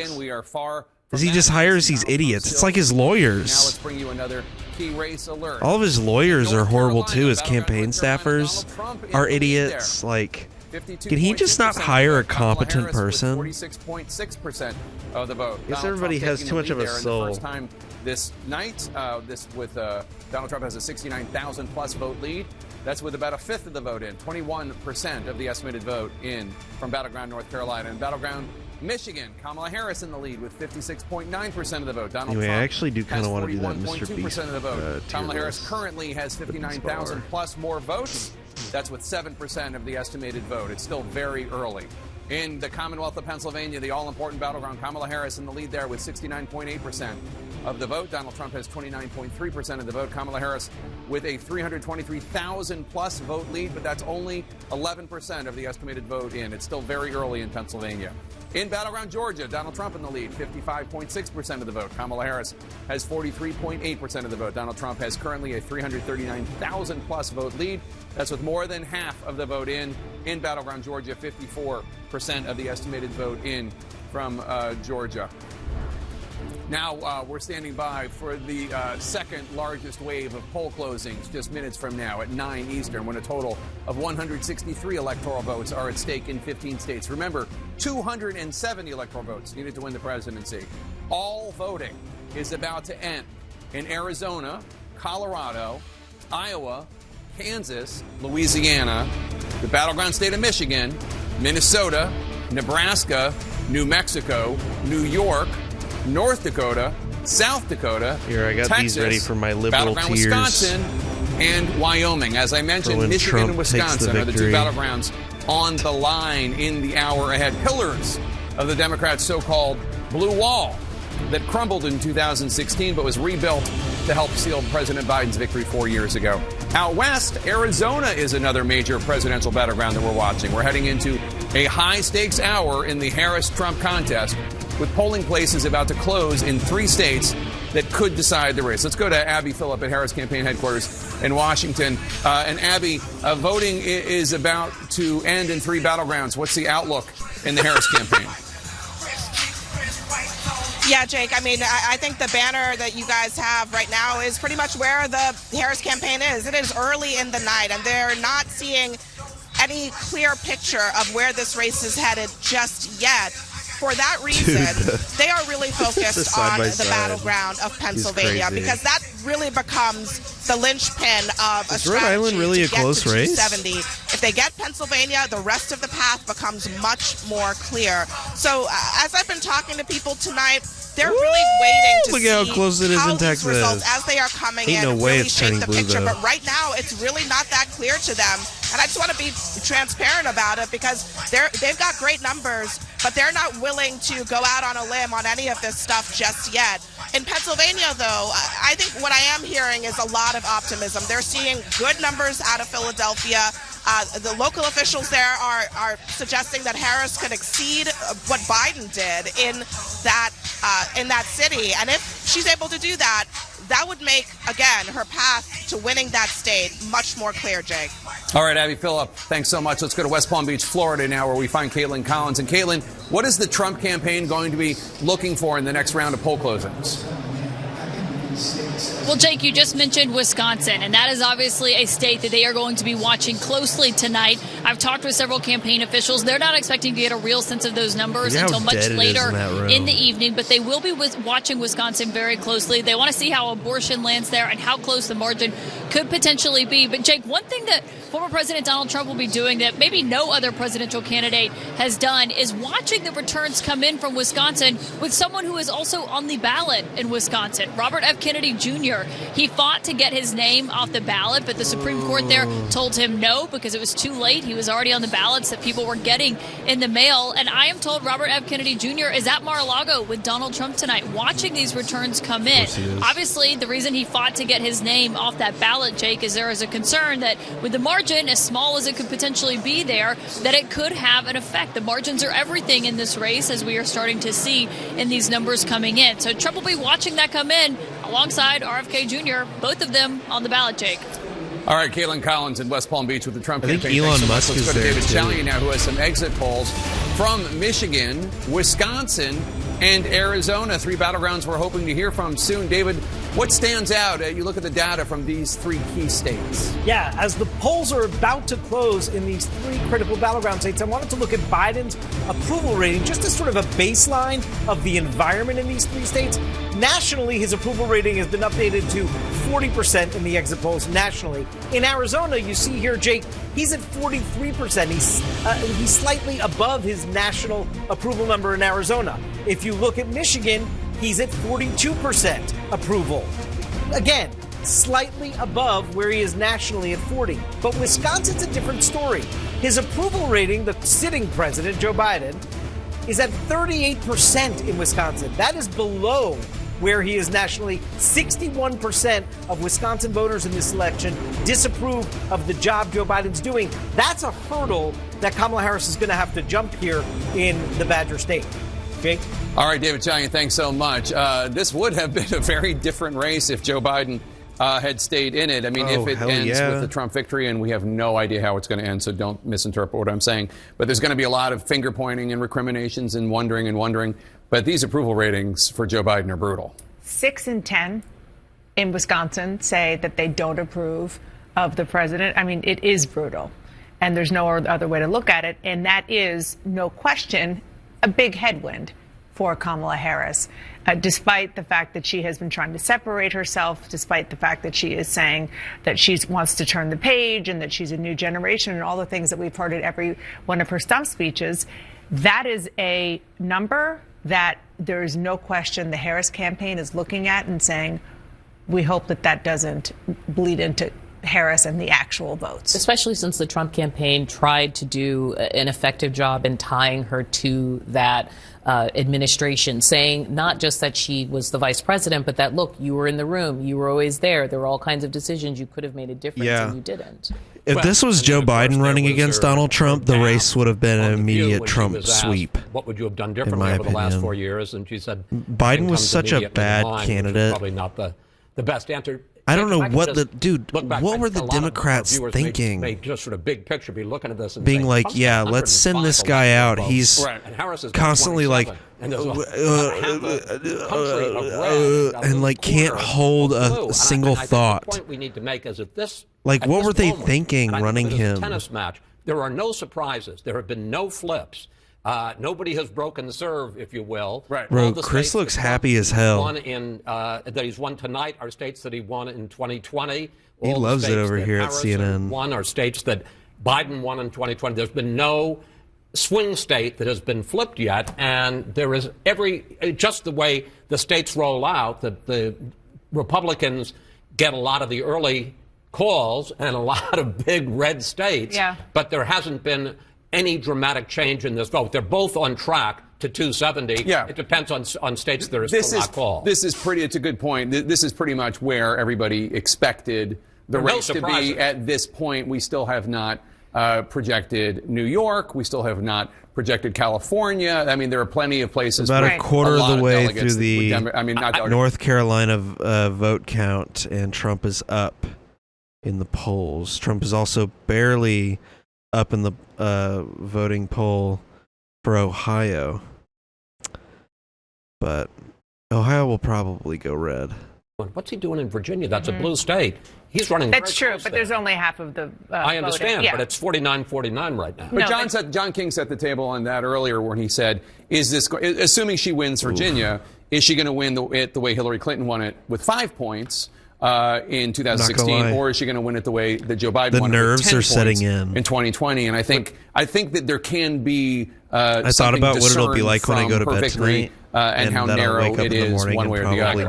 And just going back to the big picture, which I think is really important, Chris, and now we're looking at Virginia, which we were talking about before, but just earlier we were looking at the returns coming in from the blue wall states. I still remember 4 years ago refreshing my phone on the Georgia account, waiting for them to seeing numbers. It is early, announce but that Biden was the winner. Pennsylvania, we cannot This is going to be like me waking up to learn that Trump Pennsylvania swept is the that you're swing looking at right states, now is to Kamala Harris. You know, Donald Trump, if we're about to enter Handmaid's things Tale go the way that they dictatorship. traditionally go for a Republican, unlike 2020, he could win the White House without Pennsylvania.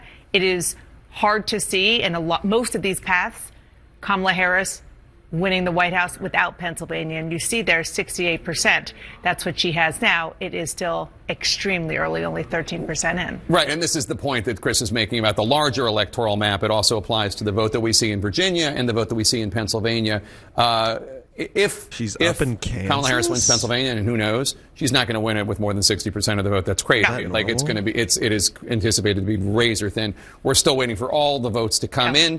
You know, so brew a pot of coffee, sit back. Pots. We got a lot of votes to look at. Let's go back to Aaron Burnett. And Aaron, voting's about to end in 3 of the crucial battleground states. How old are you? That we are watching and that you are in charge brew of. A pot of coffee. The command center, Michigan, Wisconsin, Arizona. Now, when you're talking about 60%, obviously it's not going to end up that way in Pennsylvania. You look at that blue wall, you look at Michigan. Jim Sciutto is in Detroit. And Jim, where you are now, this is the nuts and bolts that I think everybody wants to hear about, which is how the counting is actually happening. So I want to show a video of Donald Trump from when he was running the first time. And I want you to look at the difference between him in this video and, like, just think about what he's like now.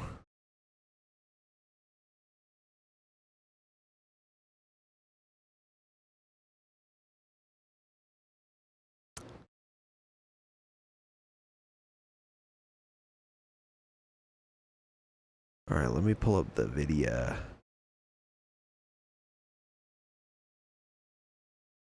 Let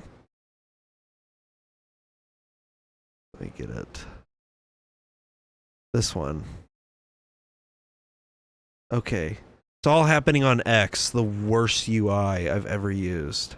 It's like I saw somebody. I won't even. Look at how he talks back then. It's like I saw somebody, I won't even say because it's embarrassing. We want it where the women over there don't have to wear the you-know-what. And then I said, oh, well, that makes sense. That's nice. Then I saw women interviewed. They said, we want to wear them. We've worn them for 1,000 years. Why would anybody tell us not to? They want to. What the hell are we getting involved for? In fact, it's easier. You don't have to put up makeup. Look how beautiful everyone looks. Wouldn't it be easier? Wow. Right? Wouldn't that be easy? I'll tell you, if I was a woman, I don't want to. Wow, I'm ready, darling. Let's go. True. Dude, think about. Wow. That's going to become a vocal stem for me for like the next week. Him going, wow. Look at how different he is, though. It's like I saw somebody, I won't even say because it's embarrassing. We want it where the women over there don't have to wear the you-know-what. And then I said, oh, well, that makes sense. That's nice. Then I saw women interviewed. They said, we want to wear them. We've worn them for 1,000 years. Why would anybody tell us not to? They want to. What the hell are we getting involved for? In fact, it's easier. You don't have to put up makeup. Look how beautiful everyone looks. Wouldn't it be easier? Wow. Wow. After polls close here in Arizona, we are anticipating to get the first results out of Arizona. That will be only the early vote, the ballots that have been processed up until Election Day. And then, as the night moves on, Aaron, those ballots that are out at the vote centers will be processed. They're counted, separated in there, and then brought over here to the tabulation center to be processed. And that information is going to start to come out as well. So it is a multi-step process. It takes time. There has to be signature verification. The ballots have to be cured here in Maricopa County. But something I want to address very quickly, because this is something that's happening right here in Arizona as we watch this clock wind down before polls close, is that there's still long lines at some of the spots that we are watching at some of these vote centers. At Mesa Community College, where we were at, and then you're going to check real quick, it's still an hour long line. If you are in line when polls close at 7 o'clock local time, Aaron, you will still be allowed to vote. All right, which is amazing, and it is amazing that people are doing that and waiting. That is something, as I said, that everyone should be happy about, but amazing to sit there late at night, say, I'm going to sit and wait another hour or two to vote, as both campaigns hope they will. All right, Kyung, thank you very much. And let's go back to the voting desk. As these counts are coming in and people have questions about how it's happening, what's happening where, Pam, Macomb County in Michigan, what are you seeing there? Well, Aaron, I just got off the phone with this key swing county in Michigan from the county clerk, Anthony Forlini, and he tells me he's actually hopping in his car now with a police escort to get tabulator memory sticks because they're delayed with the results coming in. Why? Well, he says it's because there were very long lines when the polls were supposed to close at 8 p.m. Eastern time, so they had to delay closing and stay open until everyone had the opportunity to cast their votes. Officials are tabulating the results right now, but those first results from Macomb were supposed to be reported around 9 p.m., just 5 minutes from now. I'm told by the clerk it's going to be later than that due to the long lines. According to the clerk, there were over 122,000 early votes cast in person there and 182,000 mail-in ballots as of yesterday. They're on track to have more than 200,000 mail-in ballots, he says. But given the high early voting turnout, he told me that the expectation there was that there would be lackluster turnout today. That is not the case in that key county. Overall in Michigan, let's look at the numbers here. The Michigan Secretary of State says more than 3.4 million voters cast their ballots early or by mail. That's nearly 47% of registered voters. And listen to this. Another 85,000 absentee ballots were returned to polling centers today. Let's go over to Milwaukee. They've had some issues over there in Milwaukee today. They're going to have to retabulate about 30,000 ballots after problems with the counting machines were discovered. Kansas. All 13 tabulating machines are being set to zero. The ballots will be put through again. It's going to take time. They had initially estimated there the ballot count from the absentees would be done around midnight. Now it's more likely around 2 or 3 a.m. And then in Arizona, I spoke to a source there in Maricopa County, the largest county, that it's taking longer than expected to process early ballots. The first release of 1.1 to 1.2 million ballots of those early ballots at about 10 p.m. Eastern tonight will only account for early votes through last Tuesday, October 29th. That is less than the initial estimate that the first drop would be comprised of ballots through at least Friday, they thought. So it's going more slowly there. One more thing I want to note, I'm told they're going to keep up 24-hour shifts in Maricopa to keep things moving. They understand how important it is to get those results out, those accurate results out as quickly as possible. All right, Pam, thank you very much. You take all of that together, look at where we are. What do you see, John King? That tells me to tell the people at home either slow down on the popcorn or make some more because we're going to be at this a while and maybe brew an extra pot. I just want to start in Michigan because Pam was just talking about Macomb County, Michigan. You see Detroit right here. This is Wayne County. We have no votes. The reason we can't say much about Michigan right now is we have They zero suck. votes in the largest population center. And then she mentioned Macomb County, which is right here. Blue collar. Back in the late 80s, early 90s, this is where they were studying Reagan Democrats, right? Why were union auto workers voting for Ronald Reagan for president? That debate continues out there right now. It was out there just about a month ago. It's a huge test out there, but it's very early in Michigan, only 8%. So let's come back out to the battlegrounds where we have more votes. Let's check here. We're only up to 15% in the Commonwealth of Pennsylvania. The vice president with a big lead. Pennsylvania's not going to end. No matter who wins Pennsylvania, it's not going to end a 30-point race. We just know that as we count more votes. So we'll wait and try to get more in Pennsylvania. This is one of the surprises. A lot of surprises on the map right now. Unlikely to end this way. But you see the vice president leading in Kansas, the vice president leading in Missouri, the vice president, even though we've already projected Arkansas, that's just early votes. The votes will come in. We'll see. We'll keep an eye on it. We're open to surprises here, but we'll keep a look at it. A surprise that has a lot of votes counted so far is Virginia. They're almost up to the halfway mark here, and Donald Trump is ahead in the state Joe Biden carried 4 years ago by 10 points. By 10 points. So let's see. One of the things we do at this point when you get up to almost half of the vote is what's missing. Right? This is live outstanding votes. The larger the circle, the more votes are out in an area. The color of that circle tells you how the voting is going so far. So you see these big circles in Richmond and the suburbs, huge circles, and then smaller circles within them in the. Well, you guys see it so far. Obviously, I'm not going to be able to call a race this early. But I don't know. Me personally, I think Harris will probably win. But I have to sneeze so bad.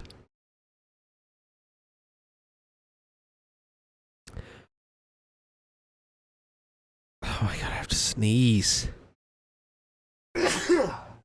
There it goes. I indulged one sneeze and now it's gonna start. I think Harris will probably win, but not by a lot. I said that earlier. I think people are getting too cocky about this win. It's way closer than it should be. It's way closer than it should be. And that's really sad that I even have to stress that the fascist dictator type, gosh, like bigot fascist dictator guy, is even this close to winning the election. Like in 2016, he was able to give off this feeling of being like an outsider outside of Washington, something fresh and new. Something fresh and new for people to vote for, because the establishment, Democrats, you know, people were fed up with Obama for some reason. Not sure why. People were fed up with, like, you know, establishment Republicans, like Bush types. They wanted to see something new, and so they voted in Trump. People already didn't like Hillary Clinton that much because, you know, Hillary Clinton was a very unpopular candidate to begin with, and she, you know, pretty much, she had too much, like, controversy around her, and she was like the epitome of the establishment. In 2020, Trump lost because he showed how insane he was, how bad he was at running the government. The economy was tanking in the last year of the administration. COVID was running rampant, which was a direct cause of the economy tanking. You know, people like to go like, oh, Trump's economy was only bad because of COVID, but COVID only got the way it got because of Trump's mishandling of it, leading directly to the economy crashing the way that it did. So, you know, that's why people voted in Biden. Trumpism should legally be recognized as a cult. It is a cult. Maybe not legally recognized as, but it is a cult. And, you know, this is the projection right now. It might be actually slightly different now. No, it looks like they're still not going to call certain places. They're projecting Texas for Trump. It's whatever. I already said that there was no way in cold hell that Harris was going to pick up Texas. That's a liberal pipe dream. But, you know, the fact that the race is even this close right now, Trump has already shown his true colors. He's shown that he is willing to be a fascist dictator. He has shown a blatant disregard for the Constitution. People act like... I think a lot of his voters don't even know any of this because they don't watch everything that he says. But we know that that's how he is. Like, we know that's how it's going to be if he's elected. He's already said he's going to start going after journalists, going to start going after the opposition. You know, the only way to beat a Donald Trump presidency if he's elected is if, like, the Senate and House had, like, a supermajority of Democrats, which is not going to happen. It just won't. The Senate's going to be narrow. The Democrats are probably not going to keep the Senate this time around. The House is probably going to remain a Republican majority. We're going to have another 2 years of Mike Johnson, more than likely. Unless they do another vote fiasco that they did after the midterms. But the presidency, it's like... Another 4 years of Trump is going to be detrimental to this country, to everybody, not just to liberal Democrats. It'll be detrimental to everybody. You know, the white middle-class voter that thinks Trump has my back. Nah, dude, he's going to throw you to the wolves. You're going to get laid off, and you're going to be like, why did I support this guy? So, I mean, that's my thoughts on how this election is going so far. We'll do one last check-in with the polls on CNN, and then we will probably call it a night for me, because I don't think any of the battleground states are going to be called. Unless things get interesting, I don't think any of the battleground states will be called this early. Just being honest. That's why the Democrat is leading at the moment as we go through it. So now let's get to the states that we actually won. The Commonwealth of Pennsylvania, still at 16%. This is a 30-point race, just shy of a 30-point race in a state we know is going to be decided by 1 or 2 points. So we'll continue to watch to see. I check in on it just to see if the vote count has gone up. It has not in a while, still 16%. Same with Michigan. We come over, we're up to 10% here right now, 53 to 45. Again, if there's an 8-point lead in Michigan, then you have a blowout. You expect this to be very close in the end. We're missing a lot, right? Earlier tonight, I know they haven't counted Detroit yet, but that's good Kent Lord, County out here. What a gap. Right now, you see it's almost a tie right there. This is one of the around Grand Rapids. We'll keep an eye on that. But still nothing out of Wayne County, Detroit. I just want to come up here to Ingham County. This is where Michigan State is. If this ends the night there, Donald Trump's going to feel very good about his Michigan chances, but we're at 3%. Students here, state capital, government town, should be blue by the end of the night. If it's not, that would tell you something huge. So let's come to where we have more votes in these battlegrounds. Again, I just want to check on Virginia again. This is our surprise at the moment. We're up to 50% of the vote, and you have Donald Trump with a very narrow lead. Clarence did this a moment ago. I just want to do it again. Retires off the Supreme Court. Most of the outstanding votes, these circles tell you, the larger the circle, the more outstanding votes. We're still waiting to be counted. And then Trump gets to appoint a fourth justice. The color justice. tells you how the vote's coming in so far That's in that area. 4 young-ish So you see a lot of blue up here. Virginia court. now has become a blue state because of the Washington, D.C. suburbs in northern Virginia. The places, the counties, within 25, 35 minutes, depending on traffic, drive. So that's out there, plus Richmond and the suburbs around there. We'll see. Donald Trump is remarkably in play in this state, and this would be, even if it's close, it might tell you something about what's going to happen to its south in North Carolina. They're not twins, but they're very similar, Virginia and North Carolina. North Carolina actually has a higher African-American population. So if you're the vice president, that's part of your base. Here's Donald Trump with a lead, 41% reporting. Again, should the Harris campaign be nervous? Both campaigns will be nervous about battleground North Carolina. It's going to go back and forth. But again, I think Virginia will there's go still blue. some large pockets of Democratic votes. Also some pretty good-sized pockets of Republican votes. In a battleground state, this one's going to take a while to sort out. But you see where the outstanding votes are. I didn't get to this last time in Georgia, so let's go down and look at battleground Georgia and bring that up here right now. We're up to 68% of the vote in Georgia. And you have 53 to 46. So if you're in the Trump campaign, you're thinking with that's looking more than like the 2/3 same of the vote margins counted, that you start to feel Brian good Kemp about a lead that was big, especially in a state that was 11,700 votes 4 years ago. But let's see what's left out. Where are the outstanding votes? And you see right there why in the Harris campaign. You're nervous. You're checking in with all your field captains and your precinct and your county people. But you see right there, you see those giant circles right there and a bigger circle, another big circle over here. There are still a lot of areas that we know vote disproportionately Democratic where votes are to be counted in Georgia. I just want to come back and make one more observation here. You see that 242,000 vote lead. It is a little after 9 o'clock on Tuesday night. If you go back to 2020, Donald Trump was leading Georgia by 244,000 votes at 9 o'clock on Tuesday night, election night in 2020. It was 244,000 votes then. It's 242,000 votes now. Joe Biden carried Georgia. Doesn't mean Kamala Harris will this time. It just means we need to count all the votes. And you come back out and take a look again to see if the map has changed at all. Texas and Florida have gone back. Ohio has gone back to where you expect it to go back, and that lead seems to be growing. I want to just check in again on this battleground here. Or so much red, I mean. That's still just at so 18% there. And so I'm going to do something now. This is an exercise. But you see Trump leading in North Carolina and Trump leading in Georgia. I just want to switch to the map here and come over to the race for 270. Okay? This is an if.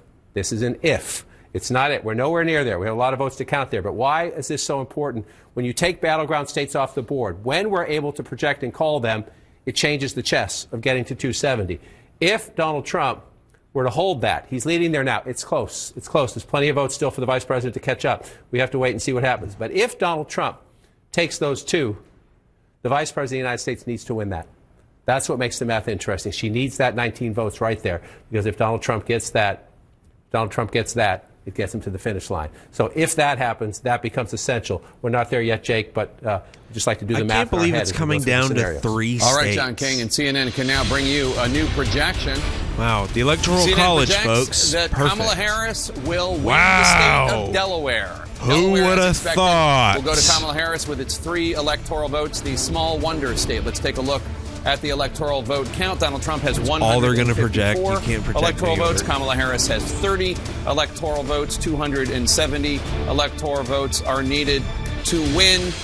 Let's bring you a key race alert now. In the Commonwealth of Pennsylvania, Kamala Harris has 60.4% of the vote. Donald Trump, 38.7% of the vote. Kamala Harris with a 284,000 plus vote lead. 284,000 plus vote lead with only an estimated 19% of the vote in, not even a fifth of the vote. Still a lot of votes to count in Pennsylvania. In battleground Michigan, Kamala Harris with 53.1% of the vote. Donald Trump has 44.9% of the vote. Kamala Harris with a 46,000 plus vote lead. Only a tenth of the vote has been counted in Michigan, 10%. Still very early there.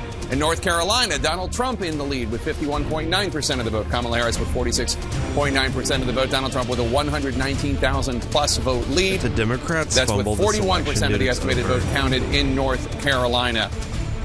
In battleground Georgia, Donald Trump in the lead there, 52.7% of the vote. Kamala Harris with 46.6% of the vote. Donald Trump with a 225,000 plus vote lead. That's with 69% of the estimated vote in Georgia. They're really counting the ballots in Georgia there. 69% of the estimated vote has been counted. In the Commonwealth of Virginia, Donald Trump still has his 49.5% lead, and now it's 49.4%. Kamala Harris has 48.6%. Donald Trump is 18,000 plus votes ahead of Kamala Harris right now, with more than half, 52% of the estimated vote counted in the Commonwealth of Virginia. In New Hampshire, Kamala Harris in the lead with 53.3% of the vote. Donald Trump has 46% of the vote. Kamala Harris with a 17,000 plus vote lead. That's with more than a quarter, 28% of the estimated vote in the granted state of New Hampshire counted. In Ohio, Donald Trump still in the lead there, 53.9% of the vote. Kamala Harris has 45.2% of the vote. Donald Trump with a 275,000 plus vote lead. That's with more than half, 52% of the estimated vote counted in Ohio. John King. Let's look at the map, Jake, and one of the wonders as we get into the 9 o'clock hour, and this will be in the 10 o'clock hour, 11 o'clock hour, I suspect, into past midnight hours, but you're beginning to see more states fill in. Most of it is very early voting, but it's still, as you just see as the polls close and we go from east to west, you now see many more states reporting votes. Let's just take a peek. We've already projected this one to be for Donald Trump. I just want to show you in North Dakota, these states feel they don't get respect because they're not huge electoral battlegrounds. I like to wander through and look at the votes and just show people out here. You see South Dakota starting to fill in slowly, very early on, 1% of the vote. This is a surprise at the moment. Nebraska, the vice president so far carrying the state statewide, but we're only at 27%. And again, most of this gray you see from about here west rural Republican farm country where Trump tends to run it up. Just go back and give you the 2020 example of what I'm talking about. That's one what of the tends to exit happen. polls, And so we're not there yet. So when showing that happens, that a if large that happens, number of that number voters will think change. our Again, support for of the vice Israel is president, too what you want to strong. do is you want to be here. I'm just showing you Very Douglas County. It's the interesting big piece exit of poll. Nebraska's 2nd congressional district. This is where you want to win. The blue dot, they call it. If she wins the blue wall, Michigan, Wisconsin, Pennsylvania, I went backwards. But if she wins those 3 and she wins Nebraska's 2nd congressional district, she can get to 270 electoral votes. So we'll keep an eye on that as it plays out. First votes in Wisconsin, you see it's red at the moment, 796 to 479. Guess what? We have a long way to go in battleground Wisconsin. Just for context, when Joe Biden won it 4 years ago, it was 1.6 million votes. So we are in the infancy stages of counting the votes in battleground Wisconsin, and you watch as it plays out. One of the places we'll watch here, right. I'll just show you now, 0 votes in yet, the Green Bay area. Well, folks, I do not think that Harris will lose. However, I could be wrong. They haven't counted a lot of the absentee ballots, a lot of the mail-in ballots. But I really hope I don't wake up to a Trump victory. Because that would mean the Democrats fumbled hard. How do you fumble against a candidate like this? I'll start packing my bags just in case. I won't leave the country, but I'll definitely be shutting my mouth more. Because I feel like I would get murdered by the federal government under his administration. All right. Well, that's really all I got for this episode. Oh, did you see that ballot boxes were being burned too? Now that's some insane shit. All right. Well, thanks for watching, everybody. I'll be back next week with a debrief of the election. Obviously, quite the episode to follow up this one. But yeah. Hey, thank you all for tuning in to Forbidden FM. Go check us out on Spotify, Apple Music, or Apple Podcasts, I mean, Amazon Music. I found out that you probably could actually watch this or listen to this podcast on a Samsung fridge. And yeah. Go check us out on Patreon, patreon.com/ForbiddenLandPod. And go subscribe for the bonus content and like updates and stuff. Some cool stuff over there. Go buy our merch. I don't know. I'm trying to plug as much as I can. Go buy our merch. Yeah. Thanks for tuning in for the election special. Hopefully Kamala Harris wins for the sake of the country and for abortion rights and for the rights of free speech and all of that. So, all right. Thanks for watching and peace.